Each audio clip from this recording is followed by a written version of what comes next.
The morning sun painted Harper Glen in shades of gold and amber as Samantha Quinn walked down Maple Street toward the crafty corner. At 65, she moved with the careful deliberation of someone who had learned to appreciate the small moments in life. Her silver hair was pulled back in a practical bun, and her comfortable walking shoes made soft sounds against the worn sidewalk. She carried a thermos of coffee in one hand and her canvas tote bag in the other, just as she had done 5 days a week for the past 15 years. Harper Glen was the kind of town that existed in the spaces between the modern world's relentless pace.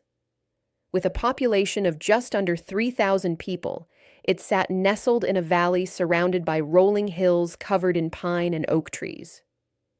Main Street featured a handful of businesses that had served the community for generations: Murphy's Hardware, the Harper Glen Savings Bank, Rosie's Diner, the post office, and of course, the crafty corner where Samantha worked.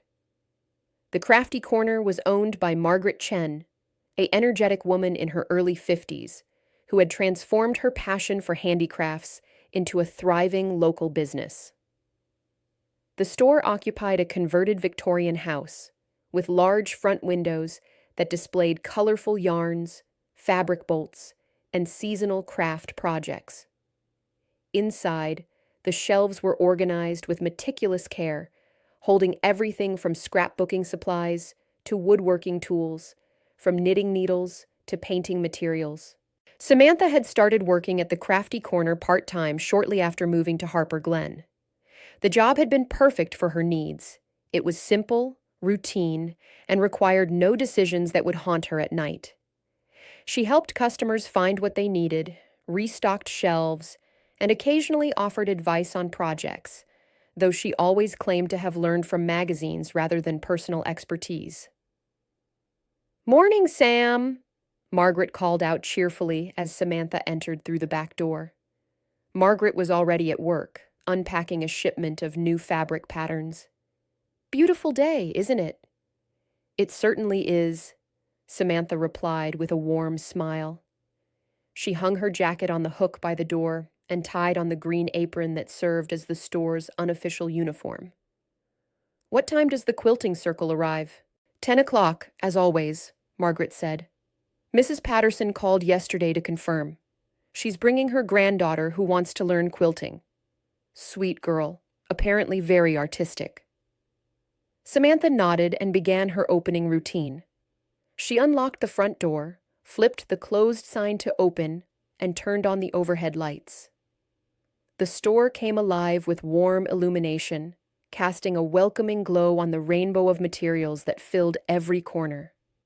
She loved this part of the day, when the store was quiet and full of potential before the steady stream of customers began. The morning passed peacefully. Regular customers came and went, each greeted by name. Samantha helped old Mr. Henderson find the right sandpaper for his latest woodworking project, showed a young mother where the children's craft kits were located, and spent 20 minutes helping a nervous teenager choose supplies for her first pottery class. These interactions filled her days with gentle purpose, and she genuinely enjoyed the connections she made with the townspeople. At 10:15, the quilting circle arrived in their usual flurry of conversation and laughter. 7 women of varying ages, from 30-something Anna Torres to 78-year-old Betty Patterson, gathered around the large work table near the back of the store. They met every Tuesday and Thursday, working on individual projects while sharing stories, advice, and occasional gossip. "Samantha, dear, come meet my granddaughter," Mrs. Patterson called out, waving her over. A young woman in her early 20s stood beside her, looking slightly overwhelmed by the enthusiastic group. "This is Emma. She just moved here from Portland to work as a graphic designer remotely." "Welcome to Harper Glen, Emma," Samantha said warmly, shaking the young woman's hand. "Your grandmother has told us so much about you. Are you interested in quilting?" "I've always wanted to learn," Emma admitted shyly. "Grandma makes it look so beautiful, and I thought it might be a nice way to balance out all my screen time." "That's a wonderful reason," Samantha encouraged. The ladies here are excellent teachers, and we have everything you'll need to get started. As the quilting circle settled into their work, their conversation provided a comfortable background hum to Samantha's tasks. She organized the ribbon display, helped a customer locate specific paint colors, and processed a special order for embroidery floss. The rhythm of the work was soothing, predictable, and safe. Around 11:30, Sheriff Tom Bradshaw stopped by, as he often did on his rounds. In his mid-50s, with graying hair and a kind face weathered by years in the Colorado sun, he had served as Harper Glen's sheriff for nearly 20 years. He and Samantha had developed a friendly acquaintance over the years, though their conversations rarely extended beyond pleasantries and discussions about the weather or upcoming community events. "Morning, Sam," he said, tipping his hat. "Margaret around?" "In the back office," Samantha replied, "working on the monthly inventory. Can I help you with something?" "Just wanted to give you both a heads up," Tom said, his expression becoming slightly more serious. "We've had a few reports of suspicious activity around town lately. Nothing major, just someone casing businesses after hours. Probably nothing, but I wanted to remind you to make sure you lock up properly at night." "Of course," Samantha said, feeling a small flutter of unease in her stomach. "Have you had any break-ins?" "No, nothing like that," Tom assured her. "Just want everyone to be careful. You know how it is in a small town. We're not used to worrying about security, but it doesn't hurt to be cautious." After Tom left, Samantha found herself watching the street outside with a bit more attention than usual. Harper Glen was so peaceful, so removed from the dangers of the larger world. That was precisely why she had chosen it 15 years ago, when she needed to escape from the weight of her past mistakes. The rest of the day passed without incident. The quilting circle packed up around 2 o'clock, with Mrs. Patterson's granddaughter Emma excitedly clutching bags of fabric squares and supplies for her first project. A few more customers trickled in during the afternoon, and by 5:30, Samantha and Margaret were ready to close up shop. "You seem a bit distracted today," Margaret observed as they counted the cash register. "Everything all right?" "Oh, yes," Samantha replied quickly. "Just what Sheriff Bradshaw said this morning. It made me think, that's all." Margaret waved a dismissive hand. "Tom worries too much. Nothing ever happens in Harper Glen. That's why we all love it here." She smiled at Samantha fondly. "I'm glad you decided to stay all those years ago. You've become such an important part of our little community." Samantha felt a familiar warmth mixed with guilt at the compliment. The people of Harper Glen had welcomed her without question, never pressing her about her past beyond what she chose to share. She had told them she was a widow from Denver, which was true enough. Her husband Robert had passed away from cancer 2 years before she moved to Harper Glen. What she had never mentioned was her career, her accomplishments, or the mistakes that had driven her to seek anonymity in a small mountain town. Walking home that evening, Samantha took her usual route down Elm Street, past the small park where children played on the swings, past the library with its inviting front porch, past Rosie's diner where the dinner crowd was beginning to gather. Her house was a modest 2-bedroom cottage at the end of Oak Avenue, painted a cheerful yellow with white trim and a small garden that she tended with care. Inside, she made herself a simple dinner of grilled chicken and salad, then settled into her favorite armchair with a mystery novel. This had been her evening routine for years. Dinner, reading, perhaps some television, and then bed by 10 o'clock. It was a quiet life, perhaps even boring by some standards, but it was what she needed. It was what she had chosen. But as she tried to focus on her book, she found her mind wandering back to Sheriff Bradshaw's warning. Suspicious activity. Someone casing businesses. It was probably nothing, as everyone seemed to agree. Yet something about it unsettled her in a way she couldn't quite name. She set down her book and walked to the window, looking out at the darkening street. The lampposts had come on, casting pools of yellow light along the sidewalk. Everything looked peaceful, normal, safe. She reminded herself that she was no longer the person who had to analyze threats and patterns. That life was behind her. She was just Samantha Quinn now, part-time employee at a craft store, quiet resident of Harper Glen, someone who helped people find the right shade of blue yarn or the correct size paintbrush. That was enough. It had to be enough. Samantha Quinn had not always been a craft store clerk in a small mountain town. For 30 years, she had been Special Agent Samantha Quinn, one of the Federal Bureau of Investigation's most respected forensic ballistics experts. Her career had been built on an almost uncanny ability to read the stories that bullets told, the trajectories, the impact patterns, the microscopic striations that could link a bullet to a specific weapon, the acoustic signatures that could pinpoint a shooter's location. She had grown up in Chicago, the daughter of a police detective and a high school science teacher. From her father, she had inherited a passion for justice and attention to detail.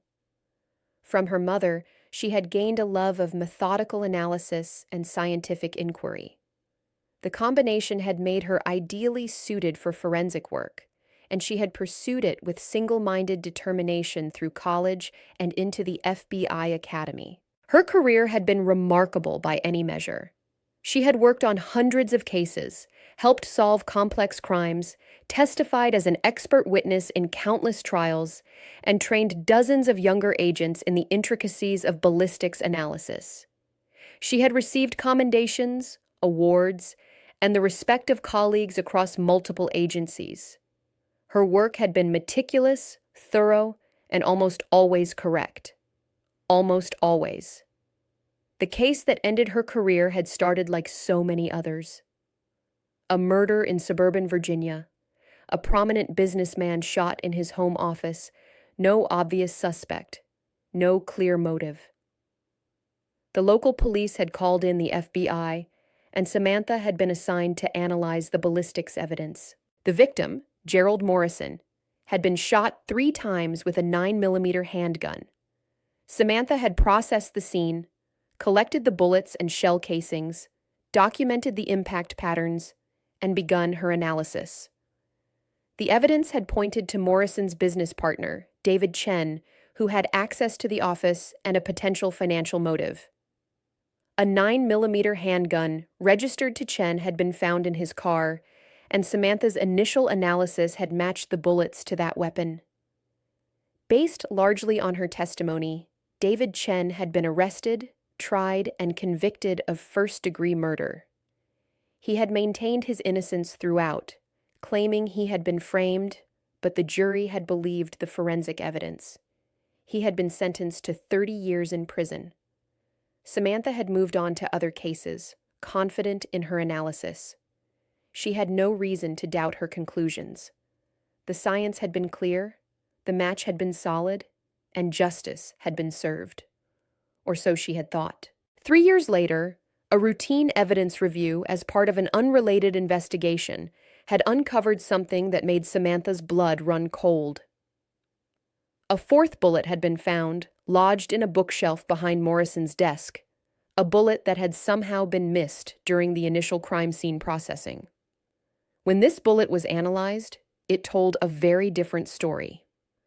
The striations on this 4th bullet did not match David Chen's gun. They did not match at all. Further investigation revealed that the 3 bullets Samantha had analyzed had indeed come from Chen's weapon, but they had been fired after Morrison's death.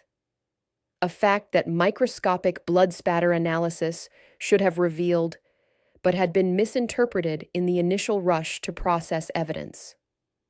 Someone had used Chen's gun to shoot the already dead body, creating false evidence to frame him. The real killer, it turned out, was Morrison's wife, Linda, who had been having an affair with Morrison's other business partner. She had shot her husband with a different gun, then stolen Chen's weapon from his car and used it to shoot the corpse, knowing that forensic analysis would link the bullets to Chen. It had been a calculated plan, and it had almost worked perfectly. Almost. When the truth came out, David Chen was exonerated and released from prison. He had lost 3 years of his life, 3 years of freedom he could never get back, because Samantha had missed something crucial. She had not searched thoroughly enough for additional bullets. She had been too confident in her initial findings, too quick to move forward with her analysis without considering alternative scenarios. The discovery of that fourth bullet should have been made during the initial investigation. It was not an impossible oversight. Crime scene processing involved human beings, and human beings made mistakes. But it was an oversight nonetheless, and the consequences had been devastating for an innocent man. Samantha had been cleared of any intentional wrongdoing. The formal review had concluded that she had worked with the evidence available to her and that the fault lay with the initial crime scene processing team. But Samantha could not absolve herself so easily. She was the ballistics expert. She was the one who testified with confidence about the match. She was the one whose work had put an innocent man in prison. The guilt had been crushing. She found herself unable to sleep, replaying the case over and over in her mind, wondering what she had missed, what she should have questioned, what she should have done differently. Every new case that crossed her desk filled her with doubt. What if she missed something again? What if another innocent person suffered because of her failure? 6 months after David Chen's release, with her husband Robert dying of cancer and her confidence in her work completely shattered, Samantha had submitted her resignation from the FBI. She had told her colleagues she was leaving to care for Robert, which was partially true. But the full truth was that she no longer trusted herself to do the work that had once defined her entire identity. After Robert's death, she had sold their house in Virginia, given away most of their possessions, and driven west with no particular destination in mind. She had stopped in Harper Glen almost by accident, drawn by the quiet beauty of the valley and the sense of peace that seemed to permeate the small town. When she saw the Help Wanted sign in the window of the crafty corner, she had walked in and applied on impulse, using her maiden name on the application and mentioning nothing about her previous career beyond saying she had worked in government administration. Margaret had hired her without hesitation, and Samantha had begun building a new life, one that required no critical decisions, no expert testimony, no possibility of ruining someone's life through a mistake or oversight. She had chosen simplicity, anonymity, and safety. She had chosen to become someone who could do no harm. That had been 15 years ago, and in all that time, she had kept her past carefully hidden. She had no social media presence, no professional connections to her former life, no way for anyone in Harper Glen to stumble upon her true history. As far as the townspeople knew, she had always been just Samantha Quinn, the nice lady who worked at the craft store and kept her flower garden looking lovely. She told herself she was content with this life. She told herself she had made the right choice. Most days, she almost believed it. The week following Sheriff Bradshaw's warning passed quietly. No break-ins occurred, no suspicious activity was reported, and life in Harper Glen continued its peaceful rhythm. Samantha began to relax, letting herself believe that the sheriff's concerns had been overblown. On Thursday evening, the quilting circle met again, and Emma Patterson returned with her first completed blocks. The group gathered around to admire her work, offering praise and gentle suggestions for improvement.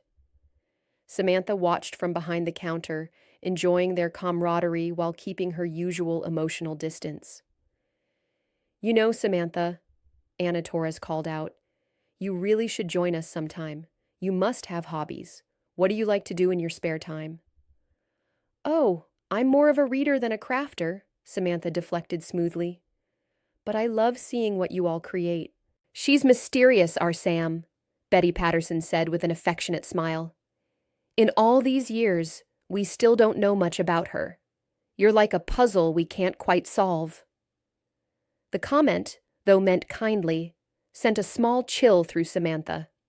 She had worked hard to be unmemorable, to blend into the background of other people's lives without drawing attention to herself. But perhaps she had been too successful at it, making her very anonymity noteworthy. "Not much of a puzzle, I'm afraid," she said lightly. "I'm a very boring person living a very boring life, which is exactly how I like it." The conversation moved on, but Samantha felt unsettled for the rest of the evening. When she locked up the store that night, she found herself checking the locks twice, looking up and down the street, feeling an irrational sense of being watched. "You're being paranoid," she muttered to herself as she walked home. "This is Harper Glen. Nothing happens here." Friday and Saturday were busy days at the Crafty Corner, with weekend shoppers and tourists from nearby towns browsing the aisles. Samantha was kept occupied with customers and barely had time to think about anything else. Sunday was her day off, and she spent it as she usually did, sleeping late, taking a long walk, doing laundry, and preparing meals for the week ahead. Monday morning arrived with clear skies and a comfortable temperature. Samantha walked to work feeling refreshed and ready for another week of her simple routine. She arrived at the Crafty Corner at 8:45, as she always did, and found Margaret already inside, looking worried.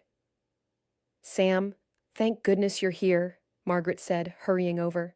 "The bank was closed all weekend for some kind of computer system upgrade, and I need to make a deposit before we open. Can you handle things here for about 20 minutes? "Of course," Samantha said. "Take your time." Margaret grabbed her bank deposit bag and keys. "You're a lifesaver. I should be back before we open at 9:30. After Margaret left, Samantha went through her opening routine, enjoying the quiet moments before the day began.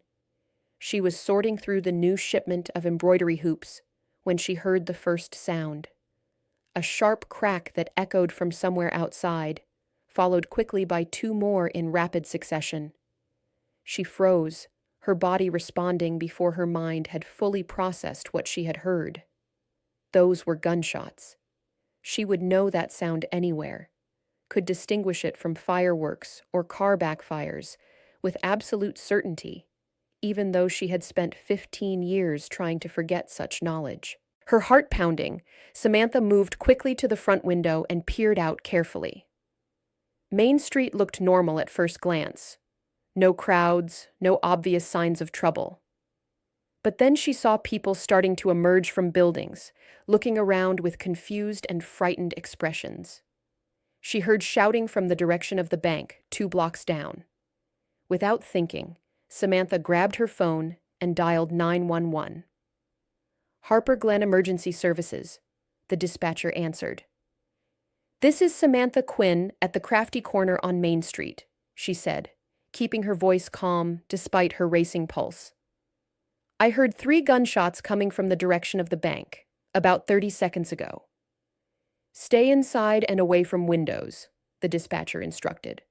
"Emergency services are responding." Samantha ended the call and moved back from the window, but she could not stop herself from watching the street. Within 2 minutes, she heard sirens approaching. Sheriff Bradshaw's vehicle, followed by the town's single police cruiser driven by Deputy Sarah Martinez, and then the volunteer fire department's truck that also served as the emergency response vehicle. The vehicles clustered around the bank. From her vantage point, Samantha could see Sheriff Bradshaw and Deputy Martinez entering the building with their weapons drawn. Other officers were directing the small crowd of bystanders to move back. The minutes stretched on, each one feeling like an eternity. Then she saw Margaret. Her employer was being helped out of the bank by a paramedic, her face pale and her hands shaking. She was clearly unharmed, but appeared to be in shock. Relief flooded through Samantha, followed immediately by a wave of other emotions she had kept buried for so long: professional curiosity, analytical instinct, the need to understand what had happened. She forced herself to stay in the store, to not run down the street to find out more. She was not that person anymore. This was not her responsibility. The local authorities would handle it. About 15 minutes later, her phone rang. It was Margaret. "Sam, I'm okay," Margaret said, her voice shaky. "The bank was robbed. Someone with a gun came in just as I got there. He fired shots into the ceiling and demanded money. Nobody was hurt, but it was terrifying. The sheriff wants me to go to the clinic to be checked out, just to be safe. Can you manage the store today?" "Of course," Samantha said immediately. "Don't worry about anything here. Take care of yourself." "The deputy is going to come by to talk to you later," Margaret added. "They're interviewing everyone who might have heard or seen something. I told them you were at the store when it happened." After hanging up, Samantha stood motionless in the middle of the crafty corner, her mind racing despite her efforts to control it. A bank robbery in Harper Glen, gunshots on Main Street. This was the kind of thing that did not happen in small mountain towns where everyone knew everyone, and the biggest crime was usually someone forgetting to pay their parking meter. She opened the store at 9:30 as scheduled, though she doubted many customers would come in today. She was right. The morning passed with only a handful of people stopping by, and most of them wanted to talk about the robbery rather than make purchases. "I heard there were 5 gunshots," old Mr. Henderson said, his eyes wide. "3," Samantha corrected automatically, then caught herself. "At least, that's what I heard from here." "They say he got away with thousands of dollars," another customer speculated. "Wearing a mask, nobody could see his face." "I hope they catch him soon," Samantha said, trying to keep her tone neutral and concerned rather than analytical. "It's frightening to think of something like this happening here." Deputy Martinez arrived at the store just before noon. Sarah Martinez was in her early 30s, competent and professional, and had been born and raised in Harper Glen. She carried a small notebook and wore the serious expression of someone taking their duties very seriously. "Ms. Quinn, I need to ask you a few questions about what you heard this morning," she said after greeting Samantha. "Of course, Deputy. Would you like to sit down?" They settled at the work table where the quilting circle usually met. Samantha repeated what she had told the 911 dispatcher. 3 shots, sounding like they came from the direction of the bank, approximately 8:55 a.m. "Did you see anyone running from that direction?" Martinez asked. "Any vehicles moving quickly?" "No, I was inside the store," Samantha said. "I looked out the window after I heard the shots, but I didn't see anyone fleeing the scene." Martinez made notes. "Can you describe the sound of the gunshots? Anything distinctive about them?" Samantha hesitated, carefully choosing her words. "They were fairly loud, even from 2 blocks away. Sounded like a handgun, not a shotgun or rifle. The shots were spaced about 2 seconds apart." The deputy looked up with interest. "You know guns?" "My father was a police officer," Samantha said, which was true. "I grew up around law enforcement. You pick up certain things." "Right," Martinez said, making another note. "Well, thank you for calling it in so quickly. The faster response time might have made a difference, though unfortunately the suspect managed to escape before we arrived." "What exactly happened?" Samantha asked, trying to sound like a concerned citizen rather than a trained investigator. "The robber entered the bank at approximately 8:53 a.m., when there were only 3 employees and 1 customer, Mrs. Chen, inside. He was wearing a black ski mask, dark clothing, and gloves. He fired 3 shots into the ceiling to intimidate everyone, demanded that the teller empty the cash drawers, and fled through the back door with approximately $12,000. "That's terrible," Samantha said. "Was anyone hurt?" "Thankfully, no," Martinez replied. "Everyone was shaken up, but there were no physical injuries. The bullet holes in the ceiling are the only damage." "I'm glad Margaret is okay," Samantha said sincerely. "She was pretty frightened when she called me." "She's a tough lady. She'll be fine," Martinez assured her. She stood up, putting away her notebook. "If you think of anything else, anything at all, please let us know. And if you see anyone acting suspiciously or hear anyone talking about the robbery in unusual detail, call the sheriff's office immediately." "I will," Samantha promised. After the deputy left, Samantha found herself unable to focus on her work. Her mind kept returning to the details Martinez had shared, automatically processing and analyzing them the way she had done for 30 years. 3 shots into the ceiling, black ski mask, dark clothing, gloves, backdoor escape. She walked to the front window and looked down the street toward the bank. She could see police vehicles still parked outside, officers moving in and out of the building. They would be processing the scene, collecting evidence, looking for fingerprints and trace materials. They would retrieve the bullets from the ceiling, analyze the shell casings if the shooter had used a semi-automatic pistol, document everything carefully. But Harper Glen was a small town with limited resources.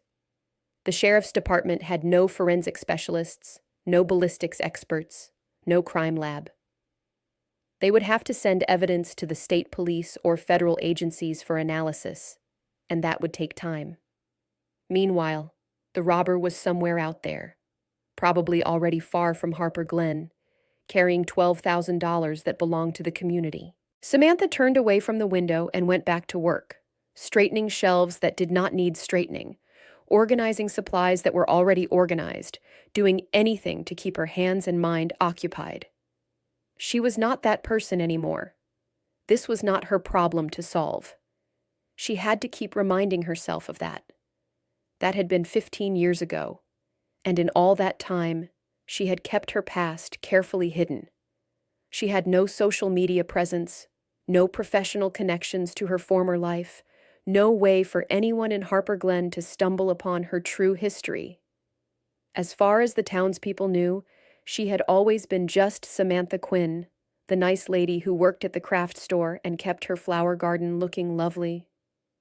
She told herself she was content with this life. She told herself she had made the right choice. Most days, she almost believed it. The town was buzzing with tension and fear in the days following the robbery. It was the primary topic of conversation everywhere. At Rosie's Diner, at the post office, at Murphy's Hardware, and certainly at the Crafty Corner.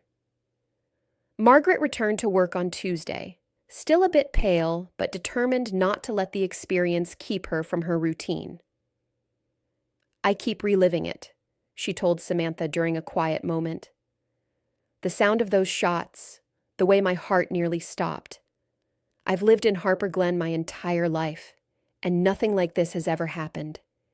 It feels like our town has been violated somehow." Samantha nodded sympathetically, understanding exactly what Margaret meant. When your sense of safety was shattered, even small towns felt dangerous. The quilting circle met on Thursday, as scheduled, but the atmosphere was subdued. The women discussed the robbery in worried tones, speculating about who could have done such a thing and whether the robber might return. "Sheriff Bradshaw says it was probably someone passing through," Anna Torres reported. "He doesn't think it was anyone local." "How can he be sure?" Betty Patterson asked.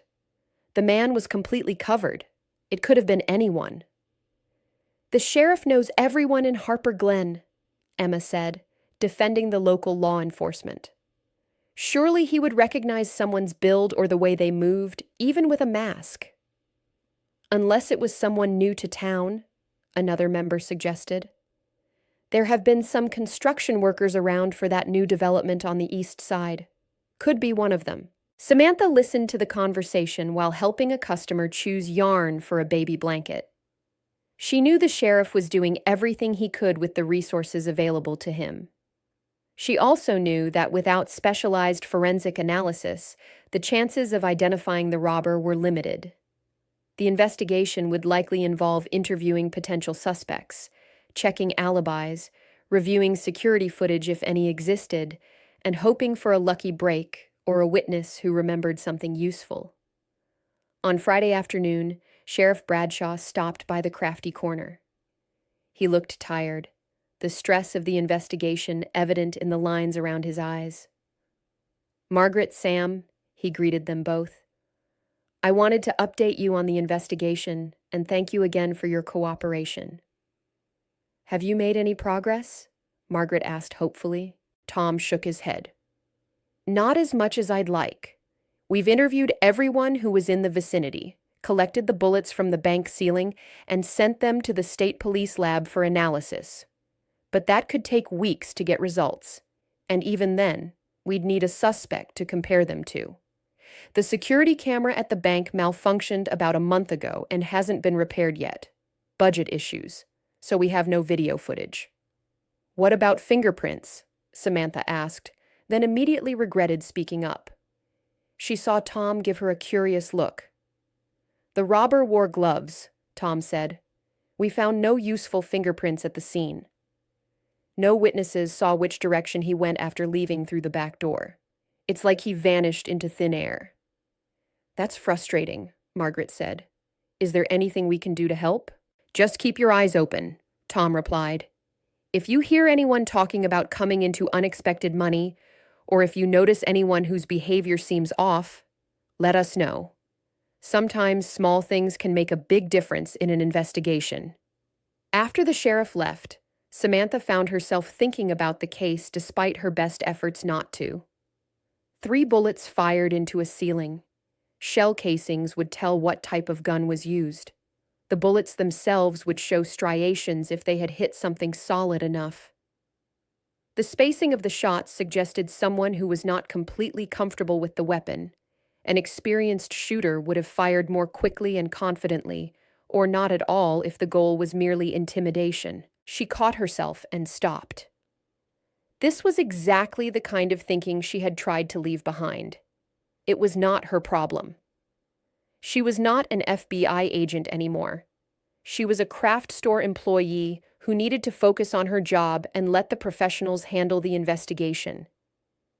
But that night, lying in bed and staring at the ceiling of her small bedroom, she could not turn off her analytical mind.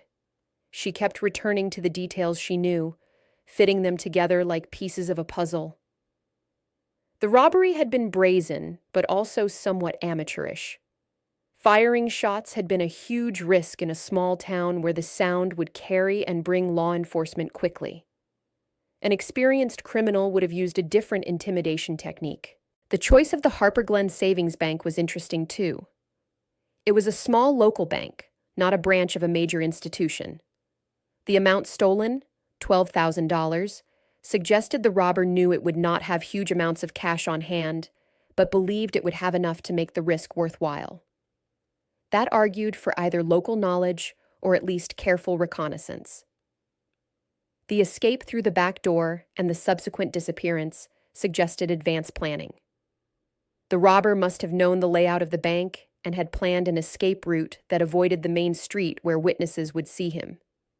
But he had not known about or had not cared about security cameras, which suggested limited sophistication. Samantha rolled over and punched her pillow in frustration. Why was she doing this? It was not her job to analyze the crime. It was not her responsibility to solve it. She had walked away from that life for good reasons, the best of reasons. She had learned the hard way that her expertise could fail, that her confidence could lead to terrible mistakes, that she was not infallible. But the difference was that she would not be making critical decisions here.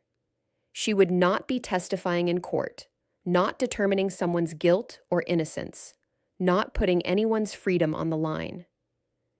If she noticed something that might help the sheriff, she could simply mention it casually, just as any observant citizen might do. She sat up in bed, reaching for her phone and checking the time. 2:15 a.m.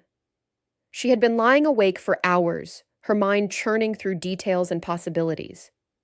With a sigh, she got up and walked to her home office, the spare bedroom she had converted into a small den where she kept her few personal items from her previous life. In the back of her closet, buried under boxes of old books and winter clothes, she found what she was looking for. A file box containing some professional materials she had never quite been able to throw away. her old FBI credentials, long since deactivated, copies of some of her most significant case reports, professional publications she had authored, photographs of her receiving commendations. She pulled out one of the publications, a technical paper on acoustic analysis of gunfire. It was 15 years old, but the science had not changed much. She read through it, letting the familiar technical language wash over her, feeling both the comfort of expertise and the pain of loss. The sound she had heard from the crafty corner had been 3 distinct reports, spaced approximately 2 seconds apart. Distance would have been roughly 200 meters from the bank to the store. Environmental factors had been minimal. Clear weather, little wind, no significant competing noise. The quality of the sound had suggested a medium-caliber handgun, probably a 9mm or similar. If the bullets had been fired into the ceiling, they would have penetrated the ceiling tiles or plaster and possibly lodged in the structural materials above. Their deformation would depend on what they hit. If they struck wood or soft materials, they might be relatively intact, preserving the striations that could identify the specific weapon used. If they struck metal or concrete, they might be too damaged for detailed analysis. Samantha closed the publication and put it back in the box. What was she doing? This was insane. She had promised herself never to do this kind of work again. She had built a new life specifically to avoid having to make these kinds of analyses. But a small voice in the back of her mind whispered that this was different. This was not a case where an innocent person might be wrongly accused based on her testimony. This was simply gathering information that might help identify a guilty person. There was no ethical dilemma here, no risk of sending the wrong person to prison. She went back to bed, but did not sleep. Instead, she lay in the darkness and thought about the bank's layout, which she knew from her occasional visits to make deposits. She thought about the most likely escape routes. She thought about what kind of person would rob a small-town bank and what mistakes such a person might make. By the time dawn broke, she had not reached any conclusions, but she had made a decision. Tomorrow was Saturday, her workday at the crafty corner. After work, she would take a walk past the bank, just as any curious townsperson might do. She would observe the scene, think about what she saw, and if she noticed anything that might be helpful, she would find a way to share it with Sheriff Bradshaw without revealing too much about her own expertise. It was a small step, barely worth calling a step at all. But for Samantha Quinn, it felt like opening a door she had kept firmly closed for 15 years. Part 5. Patterns and Traces. Saturday morning arrived with clouds gathering over the mountains, threatening rain. Samantha dressed for work in comfortable jeans and a sweater, her mind still churning with thoughts about the robbery. She had barely slept, caught between her determination to stay uninvolved and her growing compulsion to understand what had happened. The crafty corner was busier than she expected. Word had spread that the store had been one of the first places to call in the robbery, and several customers stopped by to chat about the incident while making small purchases. Samantha dealt with each conversation politely but briefly, not wanting to encourage the speculation and gossip. Around 2 o'clock, as the afternoon rush was beginning to slow down, the door opened and Emma Patterson came in. The young woman looked troubled, clutching a tote bag and glancing around as if checking to make sure no one else was listening. "Hi, Emma," Samantha greeted her warmly. "Are you here for more quilting supplies?" "Actually, I was hoping I could talk to you," Emma said quietly. "Is there somewhere private we could go?" Concerned, Samantha glanced at Margaret, who nodded her approval. "Let's go to the back room," Samantha suggested. The back room of the crafty corner served as a combination storage area and break room, with shelves of inventory on one side and a small table with chairs on the other. "What's wrong?" she asked gently. Emma twisted the strap of her tote bag nervously. I don't know if this is important or if I'm being paranoid, but I can't stop thinking about it. My grandmother said you were good at listening and keeping confidence, so I thought maybe I could tell you, and you could help me figure out if I should tell the sheriff. I'll do my best, Samantha said, feeling a flicker of her old professional instincts rising to the surface. What's troubling you? I think I might know something about the bank robbery, Emma said in a rush. Or at least, I might have seen something. But I'm not sure, and I don't want to get anyone in trouble if I'm wrong. Samantha felt her pulse quicken, but kept her expression calm and encouraging. Why don't you tell me what you saw, and we can think through it together? Emma took a deep breath. Okay, so I've been walking around town a lot since I moved here, trying to get to know the area. About a week before the robbery, I was walking past the bank around 6 in the evening, and I saw someone standing across the street just watching it. At first, I didn't think anything of it, but he stood there for a really long time, like 15 minutes, just staring at the bank. Can you describe him? Samantha asked, keeping her tone conversational rather than interrogative. He was wearing dark clothes, jeans, and a dark jacket. Average height, maybe 5'10" or so. I couldn't see his face clearly because he was wearing a baseball cap pulled down low and sunglasses, even though it was getting dark. That struck me as odd at the time, but I thought maybe he had sensitive eyes or something. Did you see what direction he went when he left? He walked east, toward the edge of town, Emma said. I was heading the other direction, so I didn't follow him or anything. But then after the robbery happened, I remembered it.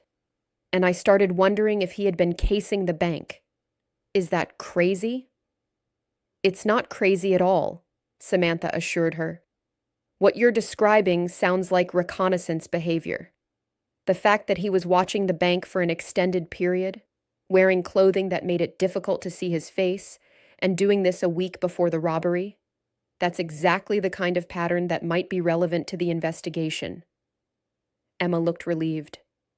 So I should tell Sheriff Bradshaw? I think you should, Samantha said. Even if it turns out to be unrelated, it's better to report it and let the sheriff determine if it's important. You might be providing a crucial piece of information.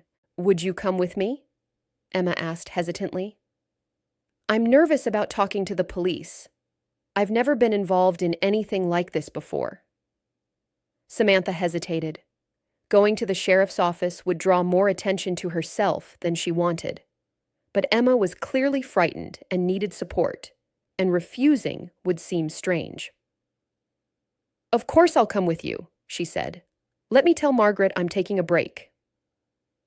20 minutes later, they were sitting in Sheriff Tom Bradshaw's small office at the sheriff's station, a modest building on a side street off Main. The office was cluttered with papers, case files, and coffee cups, giving it a lived-in feel that spoke of long hours and limited resources. Tom listened carefully as Emma recounted what she had seen, making notes and asking clarifying questions. And you're sure this was about a week before the robbery? He asked. I'm pretty sure, Emma said. It was either Monday or Tuesday evening around 6 o'clock, so that would have been October 9th or 10th. Tom made a note. The robbery happened on October 16th, so that timeline fits. Can you remember anything else about the man? Any distinguishing features, even small ones? Emma thought hard. He had a lean build. Not muscular, but not skinny either. Just average. The baseball cap was dark blue, I think. And, oh, he was carrying something. A small backpack, dark-colored. Good, Tom said encouragingly. What about his behavior? You said he was watching the bank. Was he just standing still, or was he doing anything else? He was mostly still, but he did walk up and down the street a bit, like he was looking at the bank from different angles, Emma recalled. And at one point, he pulled out his phone and seemed to be taking pictures, though I can't be completely sure about that. Tom's expression became more focused. Pictures of the bank? It looked like it, yes. This is very helpful information, Emma, Tom said. I'm glad you came forward. We'll follow up on this. He turned to Samantha. Sam, did you see anything unusual around that time?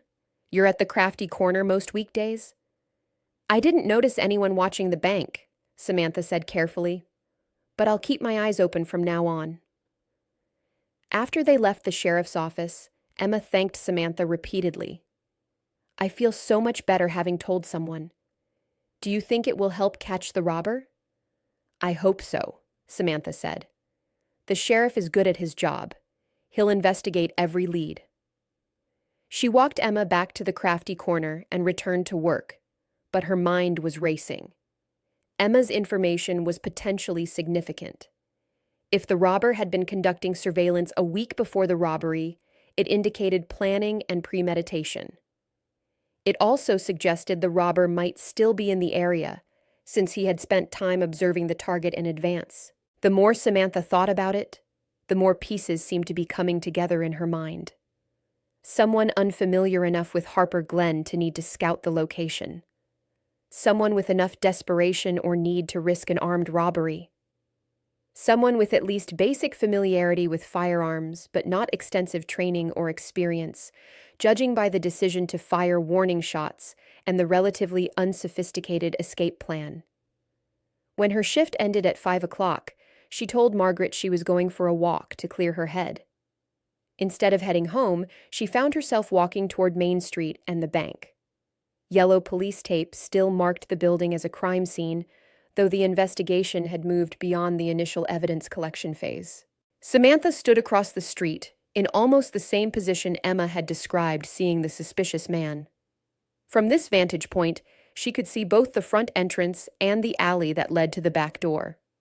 It was a good position for surveillance, public enough not to draw attention, but with a clear view of the target. She walked around the block, timing herself and noting the layout of the streets. The alley behind the bank led to a small parking area and then connected to a residential street. From there, someone could quickly disappear into the neighborhood or make their way to the edge of town. It was a reasonable escape route, though not particularly sophisticated. The bank itself was a single-story brick building, probably built in the 1950s or 1960s. The ceiling where the shots had been fired would likely be old plaster over wooden joists. The bullets would have penetrated the plaster and possibly embedded in the wood above. They might be partially deformed, but should retain enough detail for analysis if, and this was a big if, the sheriff's department had the resources and expertise to conduct proper ballistics analysis. Samantha found herself walking to the mouth of the alley, looking down its length. It was narrow, lined with dumpsters and the back doors of various businesses. Not many people would use this alley except for deliveries or taking out trash. The robber could have waited here, approached the bank's back door, entered when it was unlocked for the morning opening, and made his way to the front where the teller windows were located. But how had he known the back door would be unlocked at that specific time? That suggested either inside knowledge or careful observation of the bank's routines. It was another piece of the puzzle, another question that needed answering. She pulled out her phone and took a few photographs of the alley and the surrounding area, then immediately felt foolish. What was she doing? This was not her investigation. She had no authority here, no role to play. She was a craft store employee who happened to have a background in forensics, nothing more. Yet as she walked home in the gathering dusk, she could not deny the pull she felt. For 15 years, she had buried her skills and her training, convinced that using them would only lead to more mistakes and more harm. But now, faced with a real crime in her adopted community, she felt the old instincts rising to the surface, like a swimmer breaking through to air after being underwater too long. The question was, would she let herself resurface, or would she force herself back down into the safe depths of obscurity? Sunday was Samantha's day off, and she spent most of it at home, trying to distract herself with reading and gardening. but her mind kept returning to the robbery, analyzing details, considering possibilities. By late afternoon, she had given up pretending to focus on anything else. She sat at her kitchen table with a notebook, an old habit from her FBI days, and began writing down everything she knew about the case. The facts, the timeline, the physical evidence, the witness accounts. It was just for her own clarity, she told herself, just a way to organize her thoughts. The robbery had occurred at approximately 8:53 a.m. on October 16th. The robber had entered through the back door, which suggested he knew it would be unlocked at that time. He had been wearing a black ski mask, dark clothing, and gloves. He had fired 3 shots into the ceiling, demanded money from the teller, and escaped through the back door with approximately $12,000. The entire incident had taken less than 5 minutes. Emma's observation added another data point. The robber had likely conducted surveillance of the bank on October 9th or 10th, standing across the street and possibly taking photographs. This suggested planning and premeditation. The choice of target was interesting. Harper Glen Savings Bank was a small local institution, not heavily secured, probably chosen because it would be easier to rob than a larger bank. But it also would not contain vast amounts of cash, limiting the potential take. The $12,000 stolen represented a calculated risk, enough money to be worthwhile, but not so much that it would trigger massive law enforcement resources beyond what a small town could manage. Samantha tapped her pen against the notebook. The profile that was emerging was of someone who was desperate for money, but not a professional criminal. Someone who had probably never committed armed robbery before. Someone who had planned carefully enough to conduct reconnaissance, but had made rookie mistakes like firing shots that would immediately draw attention and choosing a target with limited cash reserves. The question was, why Harper Glen? Why now? And most importantly, who? She knew the sheriff's department would be thinking along similar lines, though probably without her level of technical expertise in analyzing the physical evidence. Tom Bradshaw was competent and dedicated, but he was a generalist dealing with the normal range of small-town law enforcement issues, traffic violations, occasional vandalism, domestic disputes, and administrative duties. A felony like armed robbery was well outside his usual experience. Monday morning arrived cold and overcast. Samantha walked to work with her collar turned up against the wind, already tired from another night of fragmented sleep. When she arrived at the crafty corner, she found Margaret looking worried. "Sheriff Bradshaw called yesterday," Margaret said. "He wants to ask both of us some follow-up questions. He's coming by this morning around 10. "Did he say what about?" Samantha asked, feeling a flutter of apprehension. "No, just that he had some additional questions about the morning of the robbery." Sheriff Bradshaw arrived promptly at 10, accompanied by Deputy Martinez. They both looked tired, and Samantha sensed the strain of the investigation weighing on them. "Margaret, Sam, thanks for making time to talk with us again," Tom said. "I know we've been over this before, but I'm hoping fresh perspectives might help us notice something we missed." They sat at the work table again, with Samantha and Margaret on one side and the 2 officers on the other. Tom pulled out his notebook and a manila folder containing what appeared to be photographs and reports. "Margaret, I want to ask you about the sequence of events when you entered the bank," Tom said. "You said you arrived at approximately 8:50 a.m.? "Yes, that's right," Margaret confirmed. "I had to make the weekend deposit, and I wanted to get there right when they opened." "And when you entered, was there anyone else inside besides the bank employees?" Margaret thought for a moment. "Just Mrs. Chen, the customer. She was at one of the teller windows, making a transaction." "Did you notice anything unusual about the back door when you entered? Was it propped open, or did you have to push it to get in?" "I used the front door," Margaret said. "I didn't go around back." Tom made a note. "Right, of course. And after the robber came in, you said he fired 3 shots into the ceiling. Do you remember the order of events?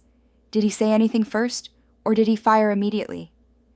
"He fired first," Margaret said, her voice slightly shaky as she recalled the moment. The shots were so loud, they made us all freeze. Then he shouted at us to get down on the floor, and he told the teller to empty the cash drawers into a bag he was carrying. Samantha listened carefully, noting details. 3 shots first, then commands. That was important. It suggested the robber needed the psychological impact of gunfire to feel in control of the situation. An experienced criminal might not have needed to fire at all. The mere presence of a weapon would have been sufficient intimidation. "Can you remember what kind of bag?" Deputy Martinez asked. "It was dark-colored, like a small duffel bag or a gym bag," Margaret said. "He had it slung over his shoulder when he came in." "And his voice?" Tom continued. "Did you notice anything distinctive about it?" Margaret shook her head. "He was shouting, and I was terrified. It sounded like a man's voice, but I couldn't tell you anything more specific than that. I'm sorry." "That's all right. You're doing great," Tom assured her. He turned to Samantha. "Sam, I wanted to ask you about what you heard. You called 911 at 8:55 a.m., correct?" "Yes," Samantha confirmed. "Samantha, you told the dispatcher you heard 3 gunshots. You were pretty specific about that number. How certain are you?" "Very certain," Samantha said. "The shots were distinct, spaced about 2 seconds apart. 3 shots total." Tom studied her for a moment. "That's unusual. Most witnesses tend to be uncertain about exact counts during stressful situations. Some people who were inside the bank thought there were 4 or 5 shots because of the echoes." Samantha felt a warning tingle. She needed to be careful here. "My father was a police officer in Chicago," she said, which was true. "He used to take me to the shooting range sometimes when I was growing up. I learned to distinguish the sound of gunfire from other loud noises and to count shots. It's just something that stuck with me."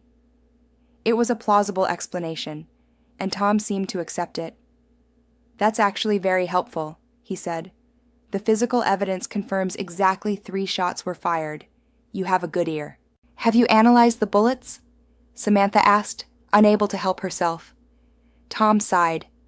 "We sent them to the State Police Crime Lab, along with the shell casings we found at the scene.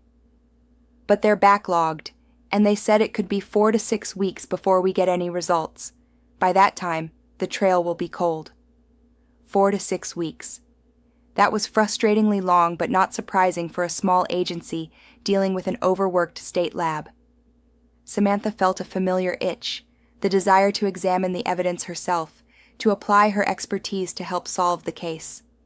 But she remained silent, reminding herself that she was no longer in that profession. After the sheriff and deputy left, Samantha tried to focus on her work, but her mind was churning.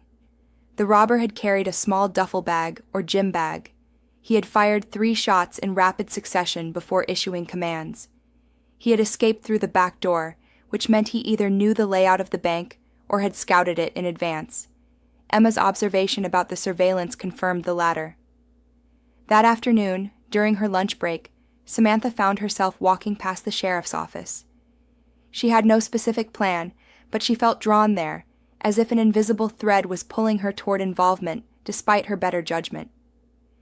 She was standing on the sidewalk across the street, debating whether to go inside, when Deputy Martinez emerged from the building. The deputy spotted her and waved, then crossed the street to greet her.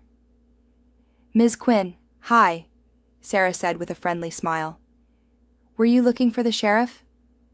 "Oh no," Samantha said quickly. "I was just taking a walk on my lunch break." Sarah studied her with a shrewd expression. "You know, I've been thinking about what you said this morning, about your father teaching you to recognize gunshots. That's a pretty specialized skill.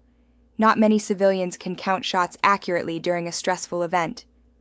Samantha felt her pulse quicken. "I suppose I just have a good memory for sounds." "The thing is," Sarah continued, not unkindly, "I've been a deputy here for 8 years, and I know pretty much everyone in Harper Glen. But you're a bit of a mystery. You're always pleasant, always helpful, but you don't really share much about yourself. And when you do share something, like your father being a Chicago cop, It feels like you're giving us just enough information to satisfy curiosity without revealing much. I'm a private person, Samantha said carefully. I respect that, Sarah said. But I'm also wondering if maybe you have experience or knowledge that could help us with this investigation. If you do, I hope you'll consider sharing it. This case is the biggest thing that's ever happened in Harper Glen, and we're honestly a bit out of our depth. The sheriff won't admit it, but we could use some expert help. Samantha looked into the deputy's earnest eyes and saw genuine concern there, not suspicion or interrogation.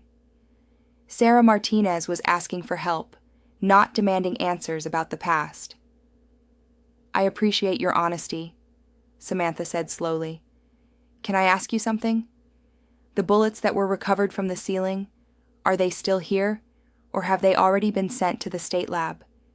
They're still here, Sarah replied. We photographed them and documented everything, but we're waiting for the lab's instructions on how they want us to ship them. Why? Samantha took a deep breath, feeling herself standing at a crossroads. She could walk away right now, maintain her safe anonymity, and let the investigation proceed without her involvement. Or she could take a step back into the world she had left behind, risking the exposure of her past, but potentially helping to solve a crime that had hurt her community. I'd like to look at them, Samantha heard herself say. If the sheriff will permit it. I might be able to tell you some things about the weapon that was used, information that might help narrow down your search. Sarah's expression shifted from curious to excited. You have forensic training? I did once, Samantha said. A long time ago, but some skills don't fade. Wait here, Sarah said, already turning toward the station. Let me get the sheriff. Samantha stood on the sidewalk, her heart pounding. She had just taken the first step down a path she had sworn never to walk again. There was no going back now. 5 minutes later, Samantha was in Sheriff Bradshaw's office, with both Tom and Sarah looking at her with expressions of curiosity and hope. Deputy Martinez says you might be able to help us with the ballistics evidence, Tom said, leaning back in his chair. I'll be honest with you, Sam. We need all the help we can get. But before I show you any evidence, I need to understand what kind of expertise we're talking about. The deputy mentioned forensic training? Samantha nodded, her mouth suddenly dry. I worked as a forensic ballistics specialist for 30 years. I analyzed bullet trajectories, weapon identification, gunshot residue, acoustic signatures. I retired 15 years ago and moved to Harper Glen to start a quieter life. I haven't talked about my past because I wanted to leave it behind. Tom's eyebrows had risen steadily during this explanation. A ballistics specialist, for 30 years. Where did you work? The FBI, Samantha said quietly. The silence in the room was profound. Sarah's mouth had literally dropped open, and Tom was staring at Samantha as if seeing her for the first time. You're telling me, Tom said slowly, that we've had a former FBI ballistics expert living in Harper Glen for 15 years, and none of us knew? That was the idea, Samantha said. I came here specifically to be anonymous. After my husband died, I wanted a fresh start somewhere quiet, where I could be just another person without the weight of my career following me everywhere. The Crafty Corner job was perfect. Simple, undemanding, no one asking questions about my past. Why are you telling us now? Sarah asked. Because this is my community too, Samantha replied. Because the robbery has frightened people I care about, and because I think I might be able to help in ways that the state police lab can't, at least not quickly. Time matters in cases like this. The longer it takes to identify and locate the suspect, the less likely you are to recover the money or bring him to justice. Tom leaned forward, his expression serious. I'm grateful for the offer of help, Sam. Truly. But I need to be straight with you. I can't officially deputize you or put you on the investigation in any formal capacity. Liability issues, chain of custody concerns, all that official stuff. I understand, Samantha said. I'm not asking for any official role. I'm just offering to look at what you have and share my observations. You can take those observations and use them however you see fit in your investigation. I'll be acting as a concerned citizen with relevant expertise, nothing more. All right, Tom said, coming to a decision. Let me show you what we've got. He opened the manila folder on his desk and pulled out several evidence bags and photographs. The bags contained 3 bullets, each carefully labeled and documented. The photographs showed the crime scene, the interior of the bank, the ceiling with 3 holes in it, the teller area, the back door. Samantha put on the latex gloves that Sarah offered her and carefully examined the first bullet through the clear evidence bag. Even without removing it, she could see important details. The bullet was a 9mm, deformed from impact but retaining clear rifling marks, the spiral grooves imparted by the gun barrel. This is good evidence, she said, examining the second and third bullets. All 3 struck the wooden joists above the ceiling tiles, which deformed them but preserved the rifling marks. These are 9mm rounds, which narrows down the type of weapon significantly. Not a revolver. You found shell casings at the scene, right? Yes, Tom confirmed. 3 casings, also bagged as evidence. May I see them? Sarah retrieved another evidence bag containing the brass shell casings. Samantha examined them carefully, noting the markings on the base of each casing where the firing pin had struck the primer. Semi-automatic pistol, 9mm, she confirmed. These markings show a consistent firing pin impression, which means they all came from the same weapon. The ejection pattern on the casings? She looked up at Tom. Where exactly were they found relative to the shooter's position? Tom consulted his notes. All 3 were found within a roughly 3-foot radius, about 6 feet from where witnesses said the shooter was standing. Samantha nodded. That's consistent with a right-handed shooter holding a semi-automatic pistol in a standard grip. The casings eject to the right and slightly backward. The clustering suggests the shooter maintained a relatively stable stance, not shaking too much, not moving around a lot while firing. What does that tell us? Sarah asked, leaning forward with interest. It suggests someone who has at least basic familiarity with firearms, Samantha explained. Not a complete novice, but also not highly trained. An experienced shooter would have either fired more controlled shots, or more likely, wouldn't have fired at all. Firing warning shots is actually quite risky. It uses up ammunition, creates noise that draws attention, and introduces variables you can't control. The fact that this person chose to fire 3 shots into the ceiling tells me they needed the psychological impact to feel in control. So we're looking for someone with moderate firearm experience? Tom asked. Possibly, Samantha said. Though keep in mind, this is just one data point. I'd need more information to build a complete profile. She returned her attention to the bullets, examining the rifling marks more closely. These striations, the marks left by the barrel, they're quite distinct. If you can find the weapon, I could definitively match these bullets to it. Even without the weapon, though, these marks can tell us about the specific make and model of gun. How? Sarah asked. Different manufacturers use different rifling patterns, the number of grooves, the direction and pitch of the twist, the width of the lands and grooves. These bullets show 6 lands and grooves with a right-hand twist. That's consistent with several common semi-automatic pistols, but it eliminates others.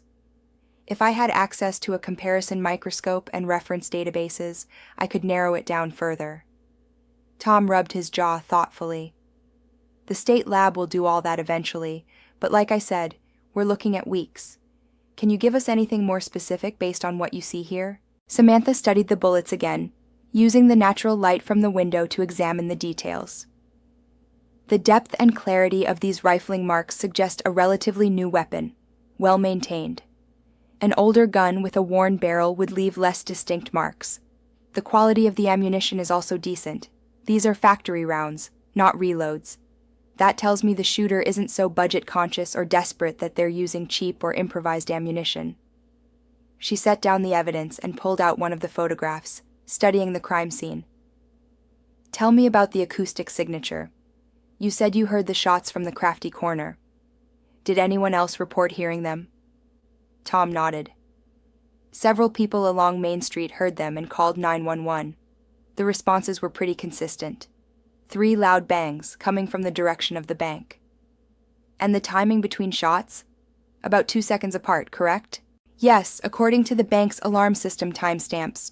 First shot at 8:53:42 a.m., second shot at 8:53:44, third shot at 8:53:46. Samantha calculated quickly in her head. 2-second intervals between shots. That's actually quite controlled. It suggests the shooter was taking time to assess each shot, not firing in panic.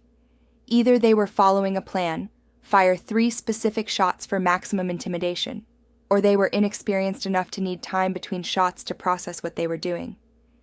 Given everything else we've discussed, which seems more likely? Tom asked. Both, actually, Samantha said. I think you're dealing with someone who planned this robbery carefully, researched what to do, maybe even practiced the scenario in their head or in a safe location. But they're not a career criminal, so when it came time to actually execute the plan, they needed those 2-second pauses to steady themselves and continue. Sarah was taking notes rapidly. This is incredibly helpful. Is there anything else the bullets can tell us? Actually, yes, Samantha said, picking up the photograph of the ceiling damage. The trajectory of the bullets can tell us about the shooter's height and position. If you can get me access to the crime scene, I could take some measurements and calculate the approximate height of the shooter based on the entry angles. Tom and Sarah exchanged glances. The bank is still technically a crime scene, but we finished processing it, Tom said. I think we could arrange access tomorrow morning before they open for business. Would that work? That would be perfect, Samantha agreed. I'll need a tape measure, a protractor, and something to make notes on. They spent the next hour going through the rest of the evidence and witness statements. Samantha offered observations and interpretations, always careful to frame them as possibilities rather than certainties. She was acutely aware of the dangers of overconfidence, of making the kind of mistake that had ended her career before.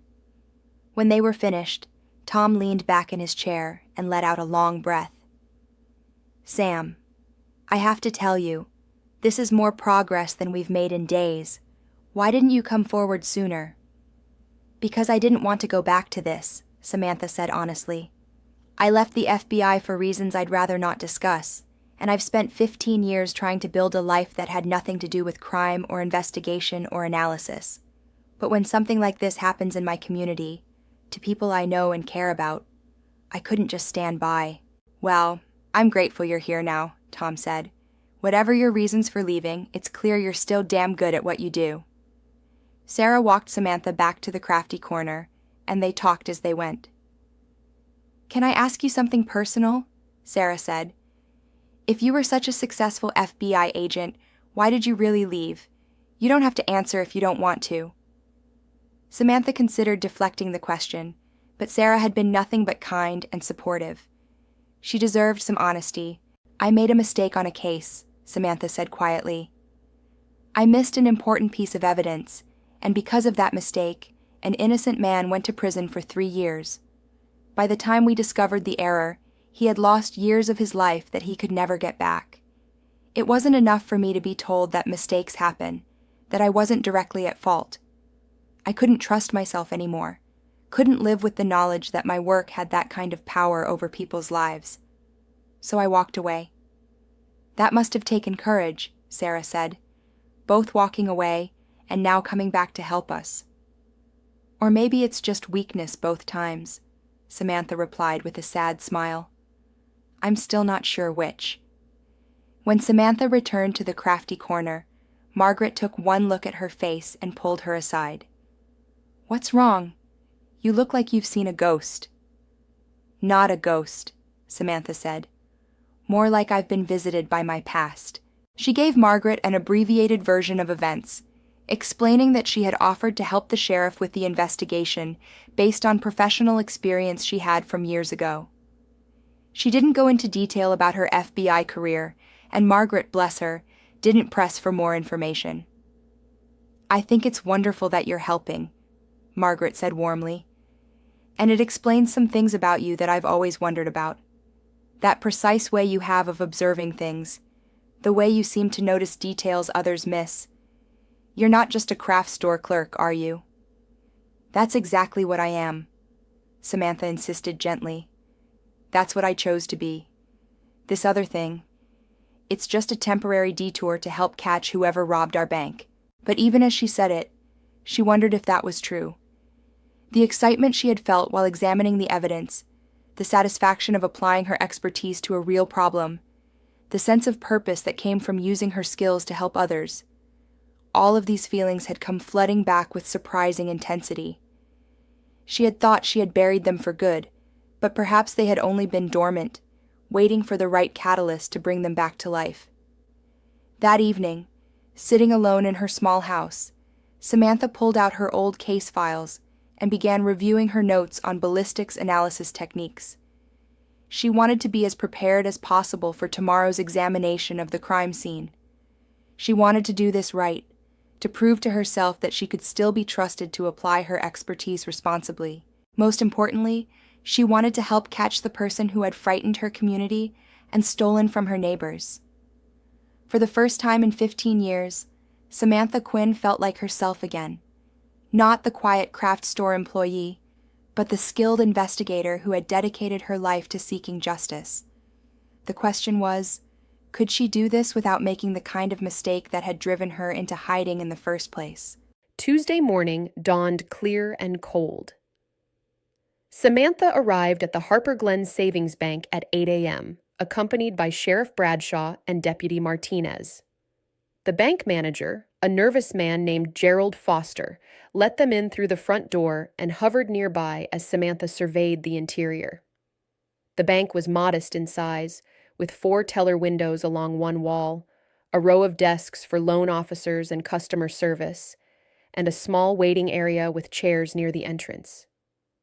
The ceiling was acoustic tile suspended from a metal grid, typical of commercial buildings from the era when the bank had been constructed. The robber entered through the back door, Tom explained, pointing toward a hallway that led to the rear of the building. He came out here. He indicated a spot about 15 feet from the teller windows, and that's where he fired the 3 shots into the ceiling. Samantha stood in the spot Tom had indicated and looked up at the ceiling. 3 holes were clearly visible in the acoustic tiles, in a rough triangular pattern about 2 feet across. Yellow evidence markers still indicated where the shell casings had been found on the floor. "Can I use a ladder to examine the ceiling damage more closely?" she asked. Gerald Foster hurried to retrieve a stepladder from a storage closet. Samantha climbed up carefully, bringing her measuring tape and notebook. She examined each hole in turn, noting the angle of entry and the damage pattern around each penetration point. The bullets entered at an angle of approximately 75 to 80 degrees from horizontal, she called down to Tom and Sarah, who were taking notes. "That's quite steep. For reference, if someone was holding a pistol at chest height and pointing it upward, you'd expect an angle closer to 60 or 65 degrees. "What does that tell us?" Tom asked. Samantha climbed down from the ladder and pulled out her notebook, sketching a quick diagram. "It suggests the shooter was holding the weapon high, probably at or above head height, with their arm extended upward. People do this sometimes when firing warning shots. They want to make absolutely sure they're not going to hit anyone, so they point the gun as high as they can while still remaining in control." She walked back to the approximate position where the shooter would have stood. "Based on the entry angles and the positions of the holes, I can calculate the shooter's height. Give me a moment." She took several measurements, noted the distance from the shooter's position to each hole, and did some quick calculations in her notebook. "Assuming the shooter was holding the weapon above their head with their arm fully extended, I estimate they were between 5 feet 8 and 5 feet 11 inches tall. The math allows for some variation based on arm length, but that's the range we're working with." "That matches Emma Patterson's description," Sarah noted excitedly. "She said the person she saw watching the bank was about 5'10". "It's consistent," Samantha agreed, "though we should be careful not to place too much weight on that until we have more evidence. Height estimates based on trajectory analysis have a margin of error, especially when we're making assumptions about how the weapon was held. She moved around the bank floor, examining sight lines and positions. Where exactly were the employees and the customer when the robber entered? Gerald Foster, who had been present during the robbery, stepped forward. Mrs. Chen was at window 2, conducting a transaction with teller Susan Harper. Teller Linda Martinez, no relation to the deputy, was at window 1, and manager Patricia Wells was at her desk over there. He pointed to one of the desks along the side wall. And Margaret Chen, who came in just before the robbery? She was near the front door, just inside. She had just entered the bank when the robber came out from the back hallway. Samantha walked through the space, placing herself in different positions, trying to reconstruct the sequence of events. So, the robber came from the back hallway, emerged into the main floor area, saw 4 people, and immediately fired 3 shots to establish control. Then he ordered everyone to get down on the floor and directed the teller to empty the cash drawers into his bag. That's correct, Tom confirmed. How long did the entire incident take? According to the alarm timestamps and witness accounts, approximately 3.5 to 4 minutes from the first shot to when the robber exited through the back door. Fast, Samantha observed. He had this planned and rehearsed. He knew exactly what he wanted to do and how long he could afford to stay. That argues against a spontaneous or desperate act. This was calculated. She turned her attention to the back hallway. May I examine the back door? They walked through the hallway, which contained a small break room, a restroom, and Gerald Foster's office. The back door was a standard commercial exit with a panic bar on the inside and a key lock on the outside. Is this door normally locked? Samantha asked. It's supposed to be locked at all times and opened only for deliveries or emergencies, Gerald explained. But I'll admit we sometimes prop it open on hot days to get air circulation. The air conditioning in this building is inadequate. Was it propped open on the morning of the robbery? No, Gerald said firmly. I specifically checked it when I opened the bank that morning at 8:30. It was locked. But the robber entered through it, Samantha said thoughtfully, which means either he picked the lock, which is unlikely given the time constraints, or someone opened it for him from the inside, which seems even less likely. Or what? Sarah prompted. Or he waited nearby until someone opened it for a legitimate reason, like taking out trash, and then rushed in before it could close and lock again. Tom nodded slowly. That's possible. Gerald, do your employees take trash out in the morning? Sometimes, Gerald admitted. We generate quite a bit of paper waste, and sometimes people take bags out to the dumpster in the alley when they arrive for work. So the robber could have been waiting in the alley, Samantha suggested, watching the back door, and when someone opened it briefly, he seized the opportunity to enter. That would explain how he got in without forcing the door or having a key. That level of planning and opportunism is actually pretty sophisticated, Tom said. Yes and no, Samantha replied. It shows forethought, but it also shows a willingness to improvise. A truly professional criminal might have found a more reliable way to enter, obtaining a key somehow, or disabling the lock in advance. This was someone making the best of the resources and opportunities available to them. She walked back to the main floor and stood once again in the position where the robber had fired the shots. Let's talk about the weapon itself. Based on the ballistics evidence, we're looking for a semi-automatic pistol, 9mm, with a 6-groove right-hand twist rifling pattern. That's consistent with several popular models: Glock, Smith & Wesson M&P, SIG Sauer, Beretta, among others. Those are all common guns, Tom said. Half the gun owners in the county probably have one of those models. True, Samantha acknowledged. But we can narrow it down further once you find a suspect. If you can locate the weapon, I can match the bullets to it with near certainty. The rifling marks are unique to each individual barrel, like fingerprints. She pulled out her notebook and began writing a summary of her findings. Here's what the physical evidence tells us about the robber. Male, approximately 5'8" to 5'11", right-handed, with at least basic firearms training. He planned this robbery carefully, conducting surveillance in advance, studying the bank's layout and routines. He brought his own bag for the money, knew to use gloves to avoid fingerprints, and wore a mask to conceal his identity. He knew enough about the bank's timing to attempt entry through the back door when he thought it might be accessible.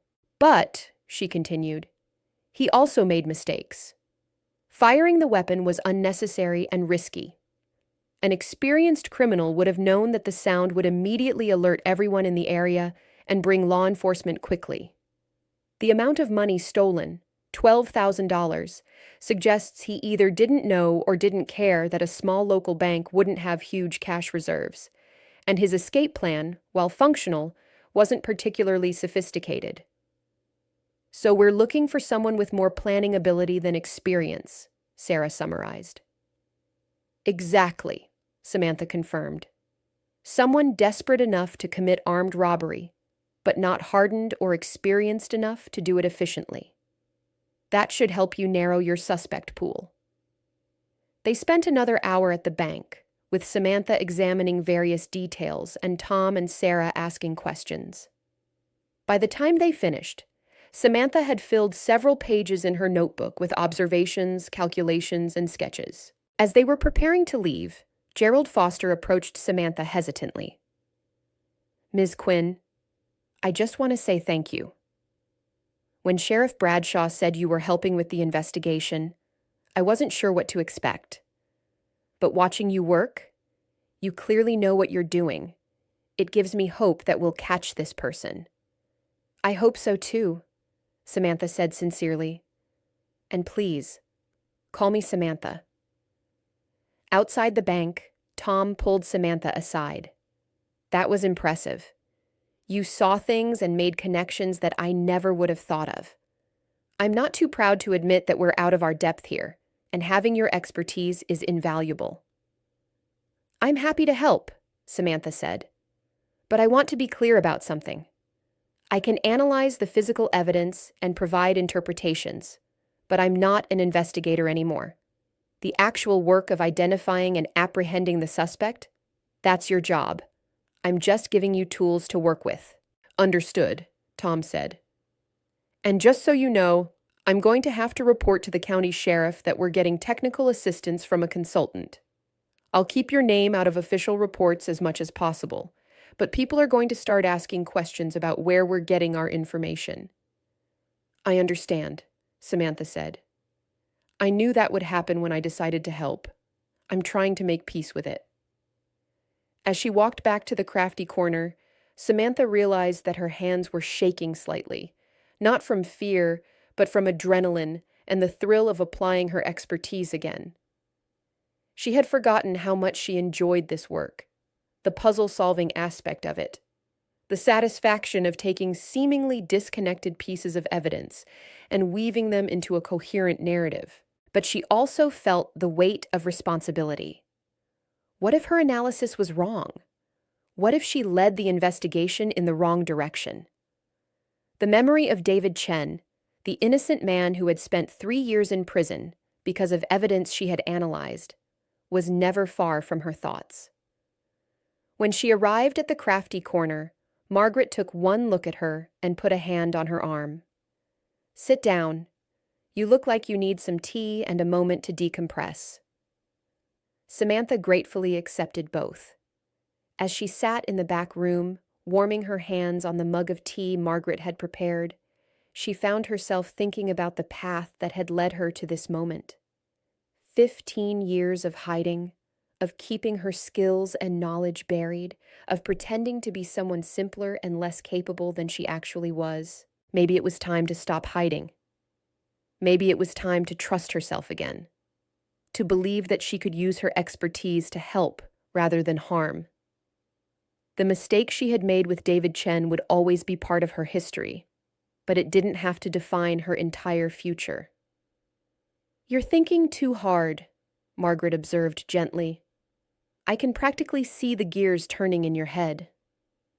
Sorry, Samantha said with a small smile. I'm just processing some things. Whatever you're doing to help the sheriff, I think it's good for you, Margaret said. I've known you for 15 years, and I've never seen you look as alive as you did when you came back from the bank this morning. It's like you've been hiding your light under a bushel, and now it's finally shining through. That's a kind way to put it, Samantha replied. It's the truth, Margaret insisted. You've always been a wonderful employee and a good friend, but I've always sensed there was more to you than met the eye. I'm glad you're letting that part of yourself come out, even if it's just temporarily. Samantha nodded, not trusting herself to speak. She finished her tea, thanked Margaret, and returned to the front of the store to help customers. But in the back of her mind, she was already thinking about the next steps in the investigation, about what other evidence might be available, about how the pieces might fit together to identify the robber. For better or worse, Samantha Quinn was back in the game. Over the next 2 days, Samantha found herself drawn deeper into the investigation, despite her intentions to maintain distance. Sheriff Bradshaw called her twice with questions about the evidence, and she spent her evenings at home reviewing the photographs and notes she had taken at the bank, looking for anything she might have missed. On Thursday afternoon, she was helping a customer select fabric for a quilting project when Deputy Martinez entered the store, looking excited. Ms. Quinn, do you have a moment? Sarah asked. The sheriff would like you to come down to the station. We might have a break in the case. Samantha's pulse quickened. Of course. Margaret, can you manage without me for a bit? Go, go, Margaret said, making shooing motions. This is important. At the sheriff's station, Samantha found Tom Bradshaw hunched over his desk, surrounded by papers and photographs. He looked up when she entered, his expression a mix of excitement and frustration. We got a partial hit, he said without preamble. Remember that construction crew Emma mentioned?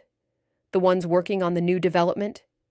We ran background checks on all of them as a matter of routine. One of the workers, a guy named Marcus Reeves, has a record. Minor stuff mostly. Some petty theft charges from his 20s, one count of receiving stolen property that got pleaded down. Nothing violent. But, Samantha prompted, sensing there was more. But he called in sick the day of the robbery, Tom continued. And when Deputy Martinez went to interview him yesterday at his rental house, he wasn't there. Neighbors said they hadn't seen him in several days. His truck is gone, and his rent is paid up through the end of the month, but his landlord says he left in a hurry, taking most of his stuff. That's suspicious, Samantha agreed, but it's not proof. Lots of people might have reasons to leave town suddenly. There's more, Sarah interjected. We checked with his employer.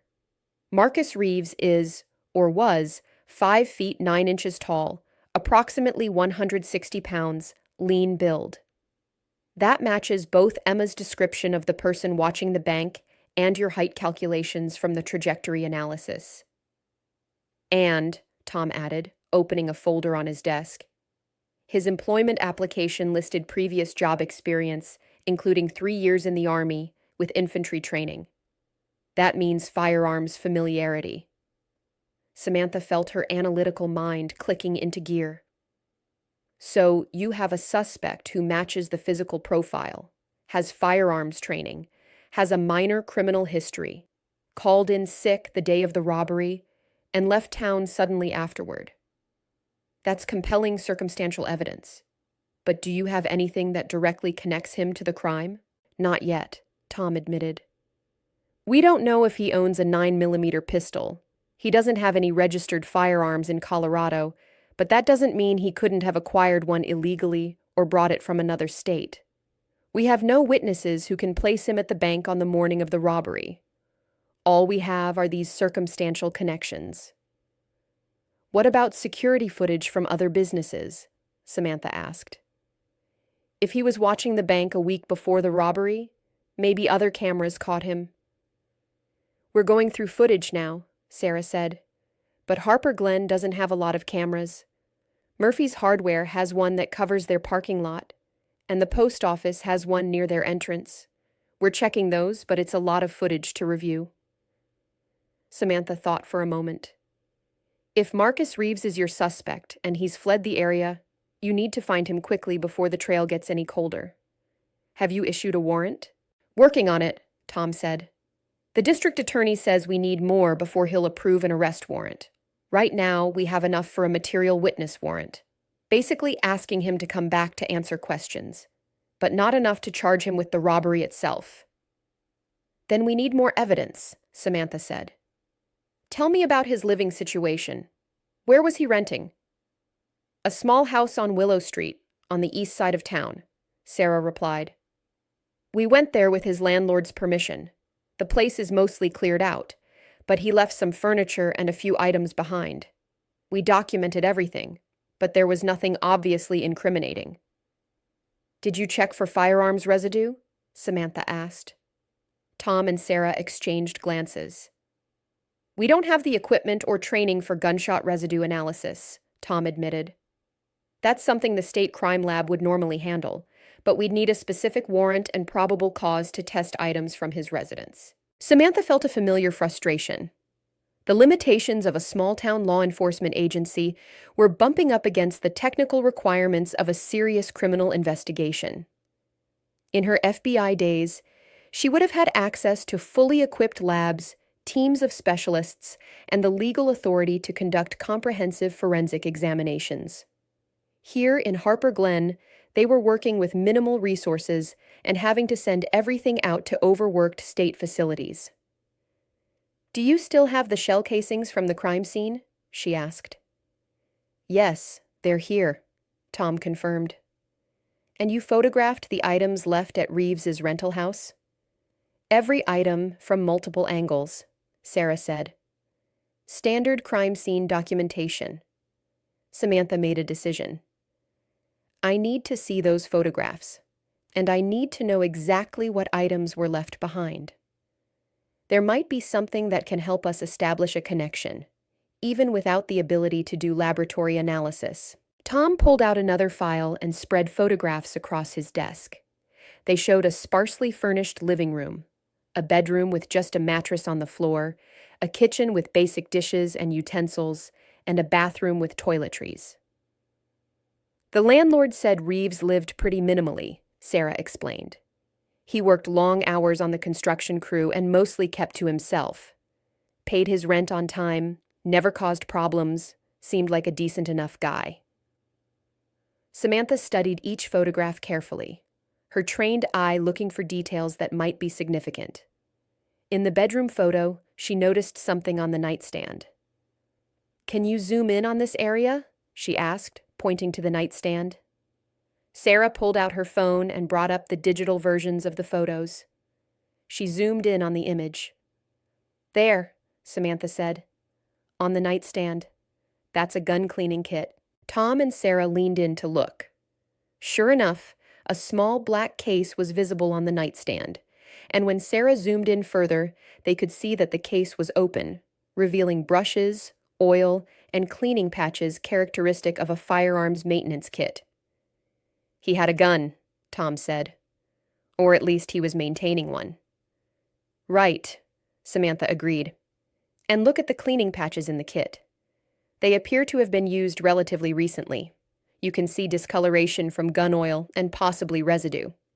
If we could test those patches, we might be able to determine what caliber weapon was being cleaned. But we can't test them because we don't have a warrant to seize them as evidence, Tom said, frustration evident in his voice. And we can't get a warrant without more probable cause. Actually, Samantha said slowly, thinking through the legal implications, the landlord gave you permission to enter and document the property, correct? And Reeves is not currently living there. He essentially abandoned the rental? That's correct, Tom confirmed.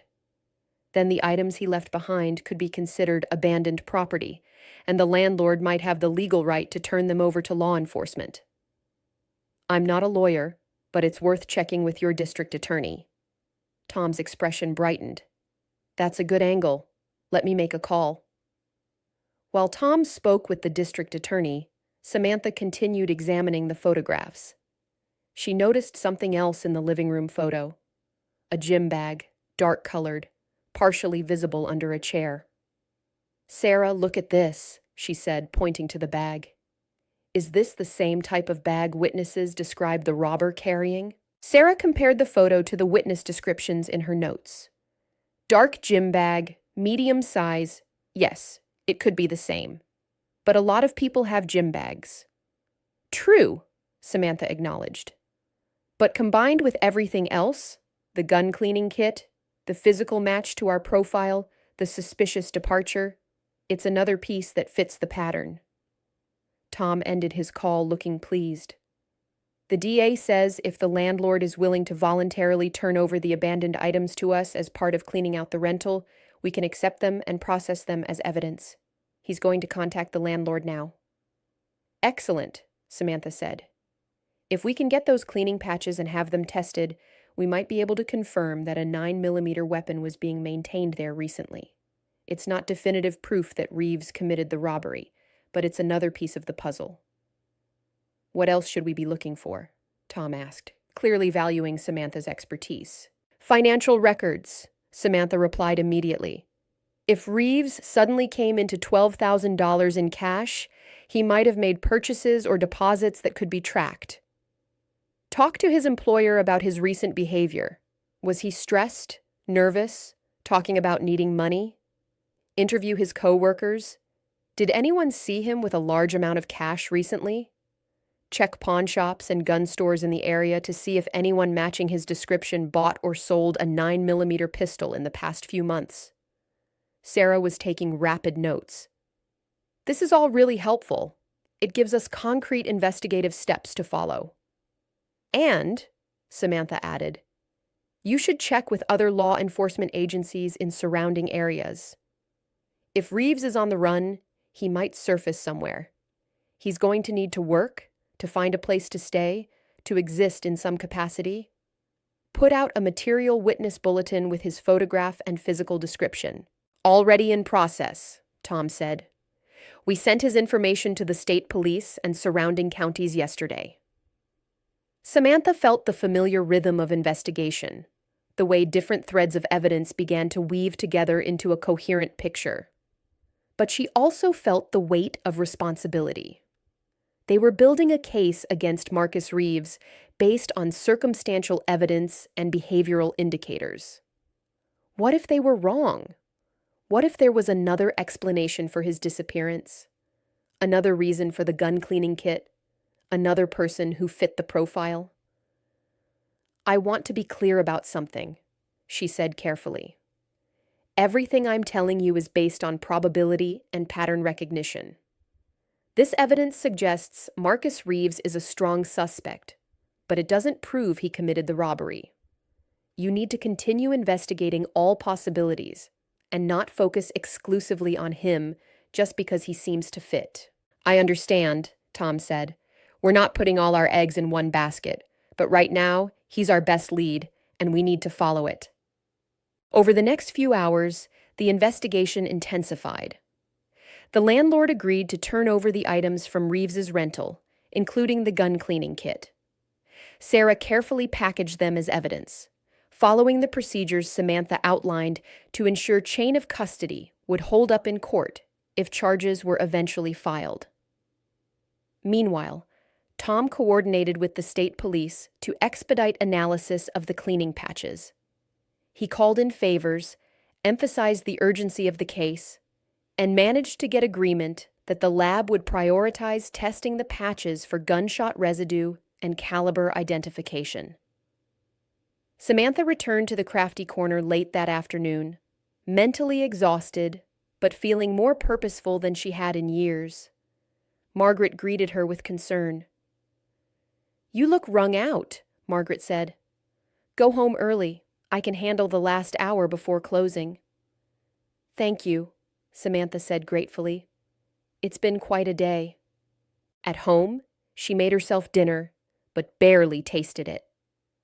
Her mind was still processing the day's developments, thinking through scenarios and possibilities. If Marcus Reeves was indeed the robber, where would he go? He had approximately $12,000 in cash, which would last him for months if he was careful. But he also needed to avoid attracting attention, which meant finding places where he could blend in. Construction work was often cash-based and didn't always require extensive background checks. Reeves could potentially find similar work in another town, another state, living quietly and using cash for his expenses until the investigation went cold or moved on to other suspects. But criminals often made mistakes. They got comfortable, they spent money carelessly, they contacted people from their past. Samantha had seen it hundreds of times during her FBI career, cases where the suspect could have gotten away clean if they had just remained disciplined, but instead they made a call to a friend, or bought something expensive and memorable, or returned to a familiar location where someone recognized them. The key was to keep the pressure on, to maintain the investigation's momentum, and to be ready when that mistake happened. Her phone rang around 8 o'clock. It was Sheriff Bradshaw. Sam, I wanted to update you. The state lab fast-tracked the testing on those cleaning patches. They found evidence of 9mm gunshot residue, powder particles and brass residue consistent with recently fired ammunition. They're confident the gun cleaning kit was used to clean a 9mm pistol within the past 2 to 3 weeks. Samantha felt a surge of satisfaction. That's significant evidence. Combined with everything else, it places Reeves with a 9mm weapon during the time frame of the robbery. That's what the DA thinks too, Tom said. He's agreed to issue an arrest warrant for Marcus Reeves for armed robbery. We're putting it out on the wire tonight. Every law enforcement agency in the region will be looking for him. That's good news, Samantha said. But Tom, be careful. If Reeves is armed and realizes he's being pursued, he could become dangerous. Make sure everyone knows to approach with caution. Will do, Tom assured her. And Sam, thank you. Without your help, we'd still be waiting for the state lab to process the original evidence from the bank. You've given us weeks of progress in just a few days. After hanging up, Samantha sat in her living room, feeling a complex mix of emotions. Relief that the investigation was progressing, satisfaction at having contributed meaningful help, but also anxiety about what would happen next, and uncertainty about what this meant for her carefully constructed quiet life in Harper Glen. She had come out of hiding to help her community, and she had done that. But in the process, she had revealed herself, not just to the sheriff and deputy, but potentially to the entire town. Word would spread about who she really was, about her past career, about the expertise she had been concealing for 15 years. Was she ready for that? Could she go back to being just the craft store clerk after everyone knew she had been an FBI ballistics expert? Did she even want to? These were questions she couldn't answer tonight. For now, she needed to focus on helping bring Marcus Reeves to justice and ensuring that the case was built on solid evidence that would stand up in court. Everything else could wait. The arrest warrant for Marcus Reeves made local news, though the details were kept vague to protect the ongoing investigation. The Harper Glen Gazette ran a front-page story about progress in the bank robbery case, and Samantha's name was mentioned as a forensic consultant assisting the sheriff's department. It was enough to spark curiosity throughout the small town. Over the next few days, Samantha found herself the subject of considerable attention. Customers at the crafty corner asked questions, neighbors stopped her on the street, and the quilting circle buzzed with speculation about her mysterious past. She handled it all with as much grace as she could muster, deflecting detailed questions while confirming that she had some professional experience that might help catch the bank robber. I just want to help our community, she said repeatedly. This isn't about me. But of course, it was about her, at least partially. She had stepped back into the spotlight she had spent 15 years avoiding, and there was no easy way to retreat back into anonymity now. Emma Patterson sought her out at the store on Friday afternoon, looking both apologetic and curious. "I hope you don't mind me asking," Emma said, "but people are saying you used to work for the FBI. Is that true?" Samantha hesitated, then nodded. "Yes, it's true. I was a forensic ballistics specialist for many years. After I retired, I moved here for a quieter life." "That's amazing," Emma said, "and also kind of makes sense. You always seemed like someone who was being careful about what they revealed." "I'm glad you came forward to help with the investigation, though. What I saw might not have meant anything without your expertise to interpret it." "You did the right thing by reporting what you saw," Samantha assured her. "Being observant and willing to share information, that's what good citizenship looks like." The weekend passed with no news about Marcus Reeves's whereabouts. The arrest warrant had been distributed to law enforcement agencies across multiple states. His photograph and description were in the system, and Border Patrol had been notified in case he tried to leave the country. But there were no confirmed sightings, no arrests, no breaks in the case. But she couldn't help feeling frustrated by the waiting, by the uncertainty. She had provided all the help she could with the forensic analysis. Now it was up to law enforcement to locate and apprehend the suspect.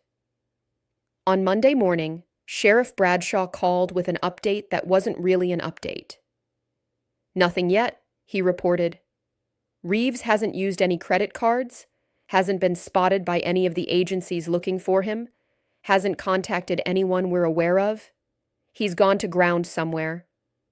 $12,000 in cash can last a long time if you're careful," Samantha observed. "He could be anywhere." "I know," Tom said, his frustration evident. "But we're not giving up. We've got people checking rooming houses, cheap motels, construction sites, anywhere someone in his situation might end up. It's just a matter of time." That afternoon, Samantha was restocking yarn when Deputy Martinez rushed into the crafty corner, looking excited. "We got a hit," Sarah announced breathlessly.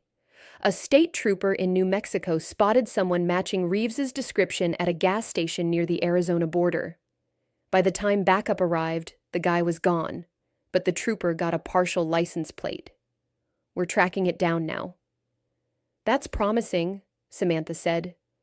"Though if he's in New Mexico, he's put a lot of distance between himself and Harper Glen." "That's what we figured too," Sarah said. "He's been on the run for over a week now. If this lead pans out, we'll coordinate with New Mexico State Police to bring him in." The next few hours were tense. Samantha found herself checking her phone constantly, waiting for updates. She tried to focus on her work, but her mind kept drifting to the investigation, wondering if they had finally located their suspect. Around 4 o'clock, her phone rang. It was Tom Bradshaw. "We've got him," Tom said, and she could hear the relief and triumph in his voice. "New Mexico State Police pulled over a vehicle matching the partial plate about 2 hours ago. The driver was Marcus Reeves. He tried to run, but they caught him. He had approximately $9,000 in cash in the vehicle, and they found a 9mm Glock 19 under the front seat." Samantha felt a wave of relief wash over her. "That's excellent news. Did he say anything?" "Not much. He lawyered up immediately, which is his right. But the physical evidence speaks for itself. We've got the weapon, we've got most of the money, and we've got the suspect in custody. New Mexico will hold him while we arrange extradition back to Colorado." "Make sure the weapon is properly preserved as evidence," Samantha cautioned. "I'll want to conduct a complete ballistics comparison between that gun and the bullets recovered from the bank. That will definitively connect Reeves to the crime scene." "Already done," Tom assured her. "The New Mexico officers know how to handle evidence. The gun will be transported to the Colorado State Crime Lab, where they'll do the comparison testing. But based on everything we have, the physical match, the gun cleaning kit, his flight from justice, the cash, and the weapon, the DA is confident we can make charges stick. I'm glad, Samantha said sincerely. This is good police work, Tom. You and Sarah should be proud. We couldn't have done it without you, Tom replied. Your analysis gave us the direction we needed. Without that, we'd probably still be waiting for the state lab to process the original evidence, with no clear suspect in sight. After the call ended, Samantha sat down at the work table, feeling emotionally drained. They had done it. They had identified the suspect, built a case with solid evidence, and apprehended him before he could disappear completely. The stolen money would be recovered, justice would be served, and Harper Glen could feel safe again. Margaret came over and sat beside her. Good news? Very good news, Samantha confirmed. They caught the man who robbed the bank. It's over. Then why do you look sad? Margaret asked gently. Samantha considered the question. I think because now I have to figure out what comes next. For 15 years, I've lived a quiet, simple life here. I've been just Sam, the lady at the craft store. But now everyone knows that's not all I am. I can't go back to being invisible. Maybe you're not supposed to go back, Margaret suggested. Maybe this was meant to happen. You helped solve a serious crime, Sam. You used your expertise to protect our community. That's something to be celebrated, not regretted. I suppose, Samantha said. I just worry that people will see me differently now, that they'll expect things from me that I can't deliver. People will see you for who you really are, Margaret corrected. Someone talented and skilled who chooses to live humbly and help others. That's not a bad thing to be known for. The news of Marcus Reeves's arrest spread quickly through Harper Glen. By Tuesday morning, it was the talk of the town. The Harper Glen Gazette ran another front-page story, this time with more details about how the investigation had unfolded and Samantha's role in providing crucial forensic analysis. People she barely knew stopped her on the street to thank her. The mayor called to express the town's gratitude. The quilting circle insisted on throwing her a small celebration at their next meeting. It was overwhelming and embarrassing, and also, Samantha had to admit, a little bit wonderful. She had spent so long hiding her light, as Margaret had put it, that she had forgotten what it felt like to be recognized for her abilities. Not celebrated in the flashy way of her FBI days, with awards and commendations, but appreciated by a community she had come to love. On Wednesday, Sheriff Bradshaw asked her to come to the station for a meeting with the district attorney. DA Patricia Henderson was a sharp woman in her 50s who handled prosecutions for the entire county. Ms. Quinn, Patricia said, shaking Samantha's hand warmly, I wanted to meet you in person and thank you for your assistance in this case. The evidence you helped develop is rock solid. Marcus Reeves's attorney is already talking about a plea bargain because he knows we can prove his guilt beyond a reasonable doubt. I'm glad I could help, Samantha said. I also wanted to discuss your potential testimony, Patricia continued. If this goes to trial, we'll need you to testify about the ballistics evidence, your analysis of the trajectory, the height calculations, the weapon identification. Are you prepared to do that? Samantha felt a flutter of anxiety. Testifying in court, being cross-examined by defense attorneys, having her expertise and her past put on public display, these were things she had hoped to avoid when she left the FBI. But she also knew it was her responsibility to see this through. Yes, she said firmly. If the case goes to trial, I'll testify. I'll present the evidence and explain my analysis. I won't let Marcus Reeves avoid justice because I'm uncomfortable being in the spotlight. Good, Patricia said. Though between you and me, I think his attorney will convince him to take a plea. The evidence is too strong, and he knows it. The meeting lasted another hour, with Patricia going over the details of the evidence and the likely timeline for prosecution. When it was finally over, Samantha walked out of the courthouse into the bright afternoon sunshine, feeling strangely lighter. She had faced her fear of being exposed, of having her past revealed, of being called upon to use her expertise again. And she had survived. More than survived. She had helped bring a criminal to justice, and had done it without making the kind of catastrophic mistake that had driven her into hiding. Maybe, she thought, she could trust herself after all. The weeks following Marcus Reeves's arrest were a period of adjustment for Samantha. True to Patricia Henderson's prediction, Reeves's attorney negotiated a plea bargain. Faced with overwhelming evidence, the ballistics match between the Glock 19 and the bullets from the bank, the gun cleaning kit with fresh 9mm residue, the recovered cash, his flight from justice, Reeves agreed to plead guilty to armed robbery in exchange for a 15-year sentence with the possibility of parole after 10 years. The plea bargain meant Samantha didn't have to testify in court, which was a relief. But it also meant the case was resolved, definitively and finally. Harper Glen could move forward, the bank could recover its losses, and justice had been served. For Samantha, however, the resolution of the case raised new questions about her own future. Her role in solving the robbery had fundamentally changed how the community saw her. She was no longer just the quiet lady at the craft store.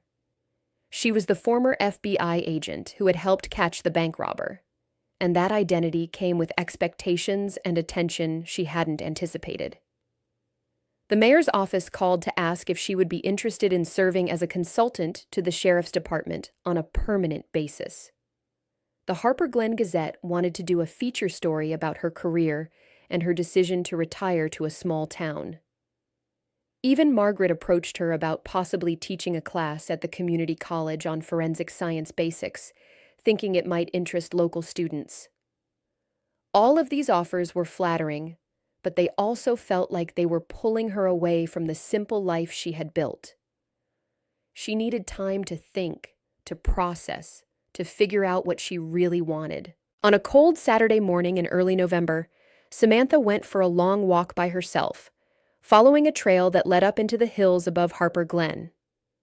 The autumn colors were fading, and winter was approaching, but the view from the trail was still beautiful. She could see the entire town spread out below her. Main Street with its familiar businesses, the residential neighborhoods with their modest houses, the mountains rising in the distance. This was her home now, more truly than anywhere else had been since her childhood in Chicago.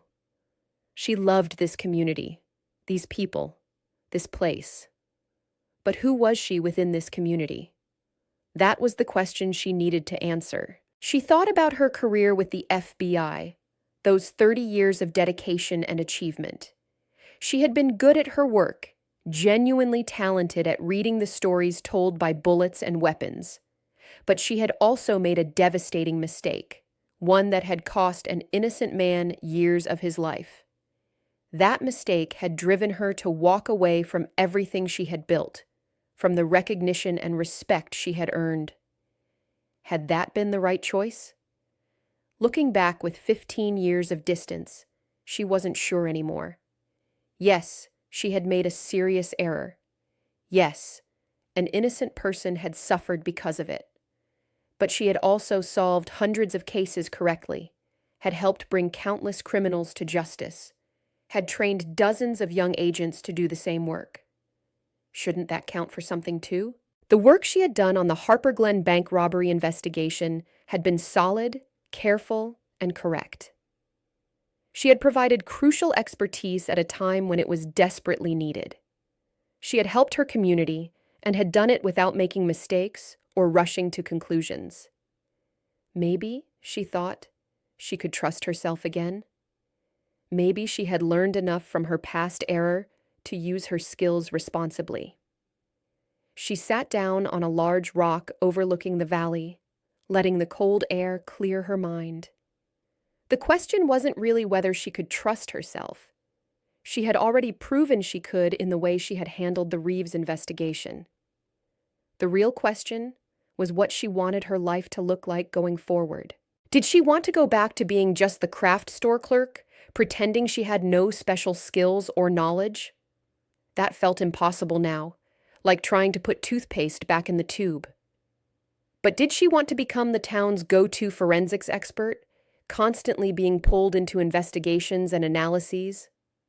That felt overwhelming and potentially dangerous, a step back toward the high-pressure world she had deliberately left behind.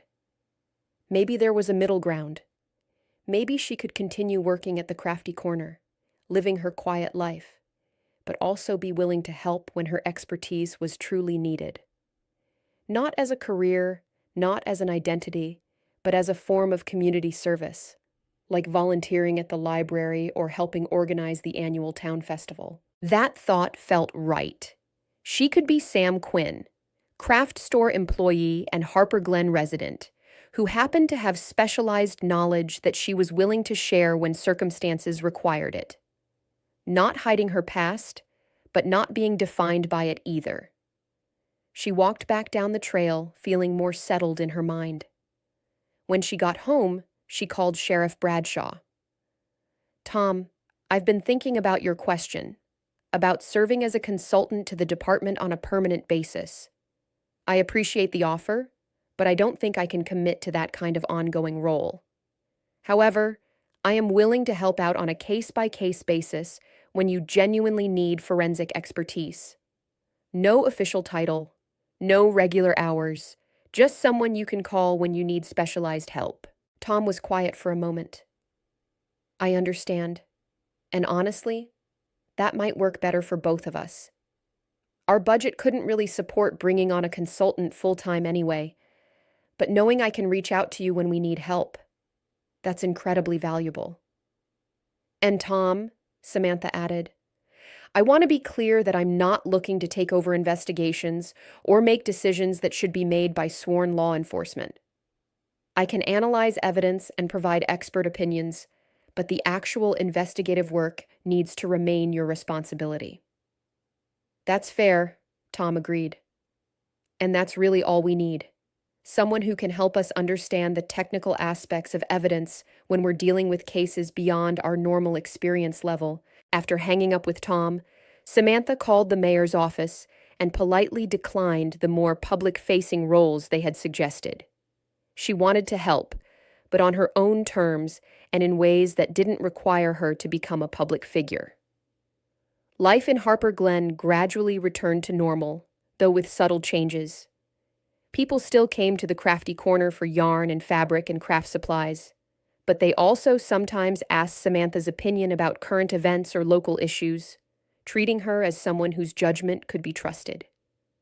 The quilting circle welcomed her more fully into their group, sensing that she was more willing to truly connect with them, now that her past wasn't a secret she needed to protect. Emma Patterson became a regular at the store, working on increasingly ambitious quilting projects and chatting with Samantha about life in a small town versus life in the city. They developed a genuine friendship, with Samantha appreciating Emma's youthful energy and Emma valuing Samantha's perspective and wisdom. Margaret, of course, was delighted by the whole turn of events. "I knew there was something special about you from the day I hired you," she told Samantha one quiet afternoon at the store. "I'm glad you finally let people see who you really are." "I'm still just me," Samantha protested mildly. "I just have a more interesting resume than people knew about." "You're you, but the complete version," Margaret countered.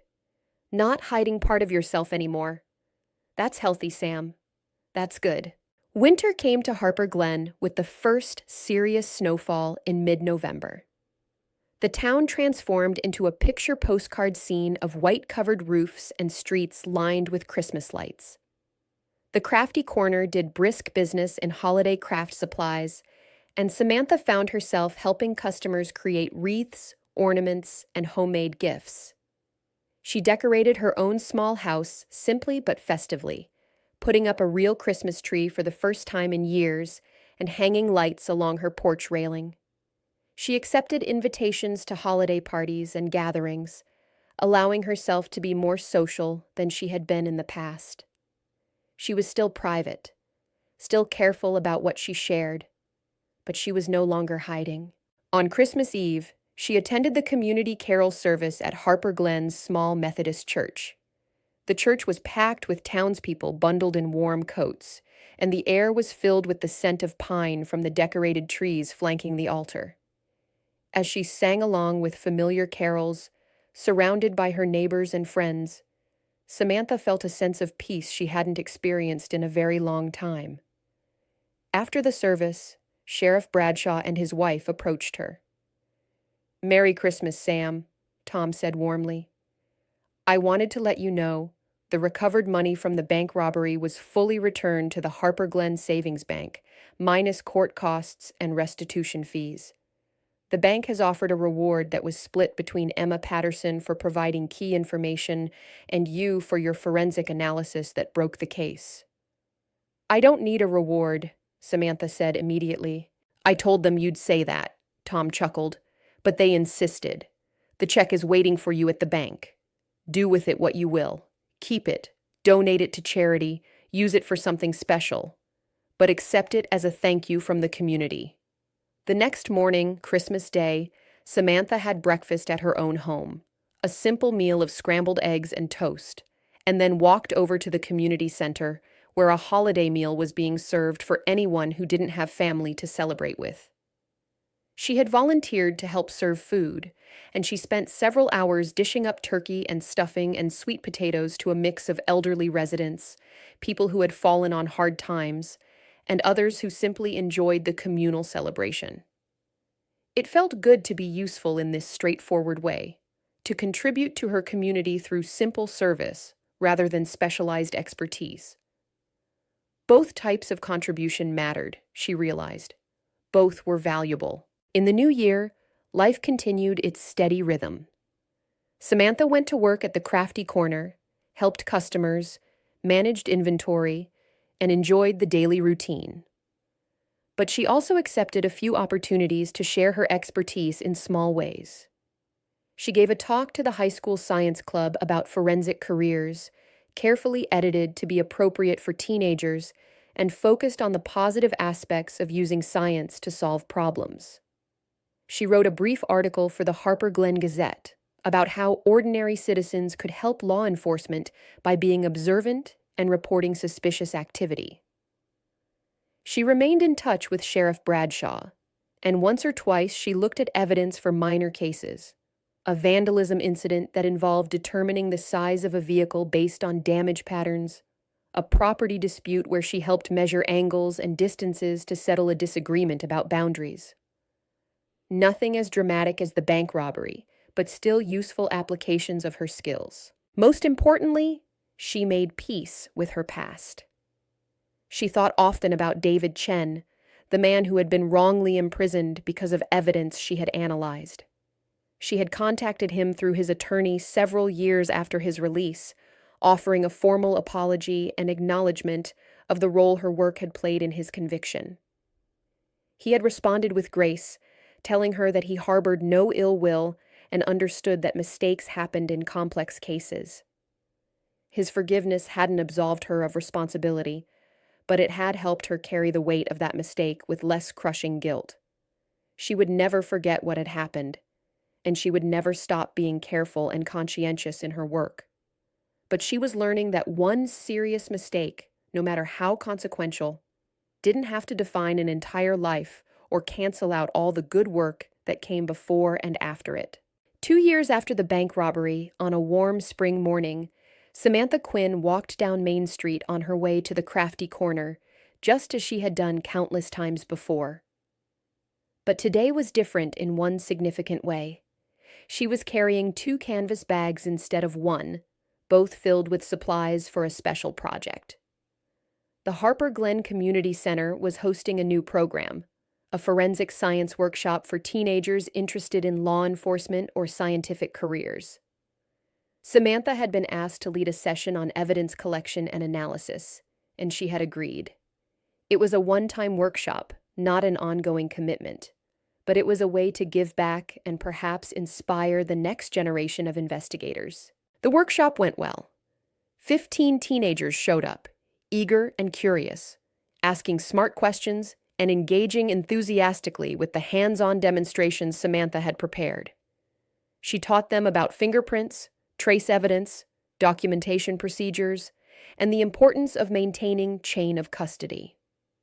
She emphasized the human responsibility that came with forensic work, the obligation to be thorough, careful, and always aware that real people's lives hung on the accuracy of the analysis.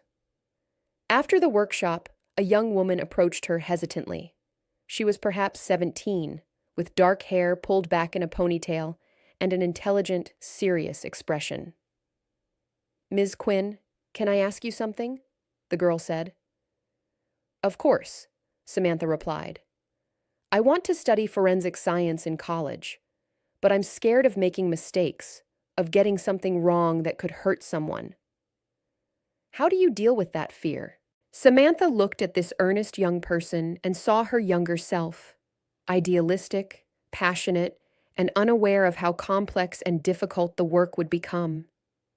She could tell her it would be easy, that if she was careful, she would never make mistakes. But that would be a lie. "The fear is appropriate," Samantha said gently. "Forensic work has high stakes, and mistakes can have serious consequences. I know that from personal experience." She paused, choosing her words carefully.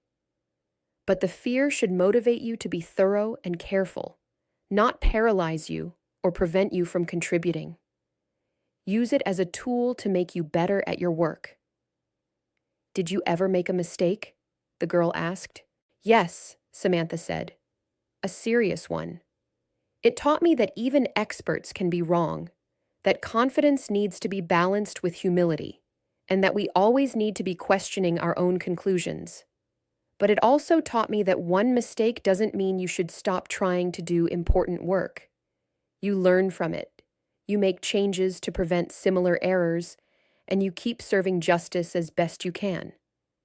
The girl nodded thoughtfully. "Thank you for being honest. That actually helps." After everyone had left, Samantha packed up her supplies and walked back to the crafty corner. Margaret was working on a display of summer-themed craft projects, bright fabrics, colorful beads, supplies for making sun catchers and wind chimes. "How did it go?" Margaret asked. "Really well," Samantha said. "The kids were great, engaged, interested, asking good questions. I enjoyed it more than I expected to." "Maybe you'll do it again?" Margaret suggested hopefully. "Maybe," Samantha agreed. "Once or twice a year wouldn't be too much. And it feels good to share what I know with people who might use it to help others." That evening, Samantha sat on her front porch with a glass of iced tea, watching the sun set over the mountains. The sky turned brilliant shades of orange and pink, and the air was warm with the promise of summer. Somewhere down the street, children were playing, their laughter carrying on the breeze. A neighbor waved as they walked past with their dog. This was her life now, simple, quiet, but no longer shadowed by secrets or weighed down by unacknowledged guilt. She was Samantha Quinn, former FBI ballistics expert, current craft store employee, occasional consultant, and valued member of the Harper Glen community. She was someone who had made mistakes and learned from them, who had hidden and then emerged, who had helped solve a serious crime, and in doing so had learned to trust herself again. She thought about the path that had brought her here, the achievements and the failures, the confident young agent she had been, and the wiser, more cautious woman she had become. She thought about David Chen and the lesson his wrongful conviction had taught her about humility and responsibility. She thought about Marcus Reeves and how applying her expertise carefully and thoughtfully had helped bring him to justice. Most of all, she thought about the future. She was 67 now, and retirement age was approaching. When she eventually left the crafty corner, What would she do? She didn't know yet, but she knew it would be something that allowed her to continue serving her community, to use her knowledge and experience in ways that helped others. For now, though, she was content. She had found a balance between her past and her present, between her expertise and her desire for a simple life, between contributing to society and protecting her own peace of mind. It was a delicate balance, perhaps, but it was hers, and she had worked hard to achieve it. As darkness fell and the first stars appeared in the sky, Samantha Quinn finished her tea and went inside to prepare for tomorrow. Another day at the crafty corner, another day in her beloved Harper Glen, another day of the life she had chosen and earned. And if the sheriff called with a case that needed her expertise, she would be ready. Not as a career, not as an identity, but as a service she could provide, a way to give back, a use for skills that had once defined her and now simply enriched her. She was no longer running from her past. She was no longer defined by her mistakes or her successes. She was simply herself, experienced, capable, and at peace with the choices she had made. And that, after everything, was enough. If this story touched you, don't forget to like, comment, and subscribe. We'd love to hear what inspired you the most. And where in the world are you watching from? Let us know below.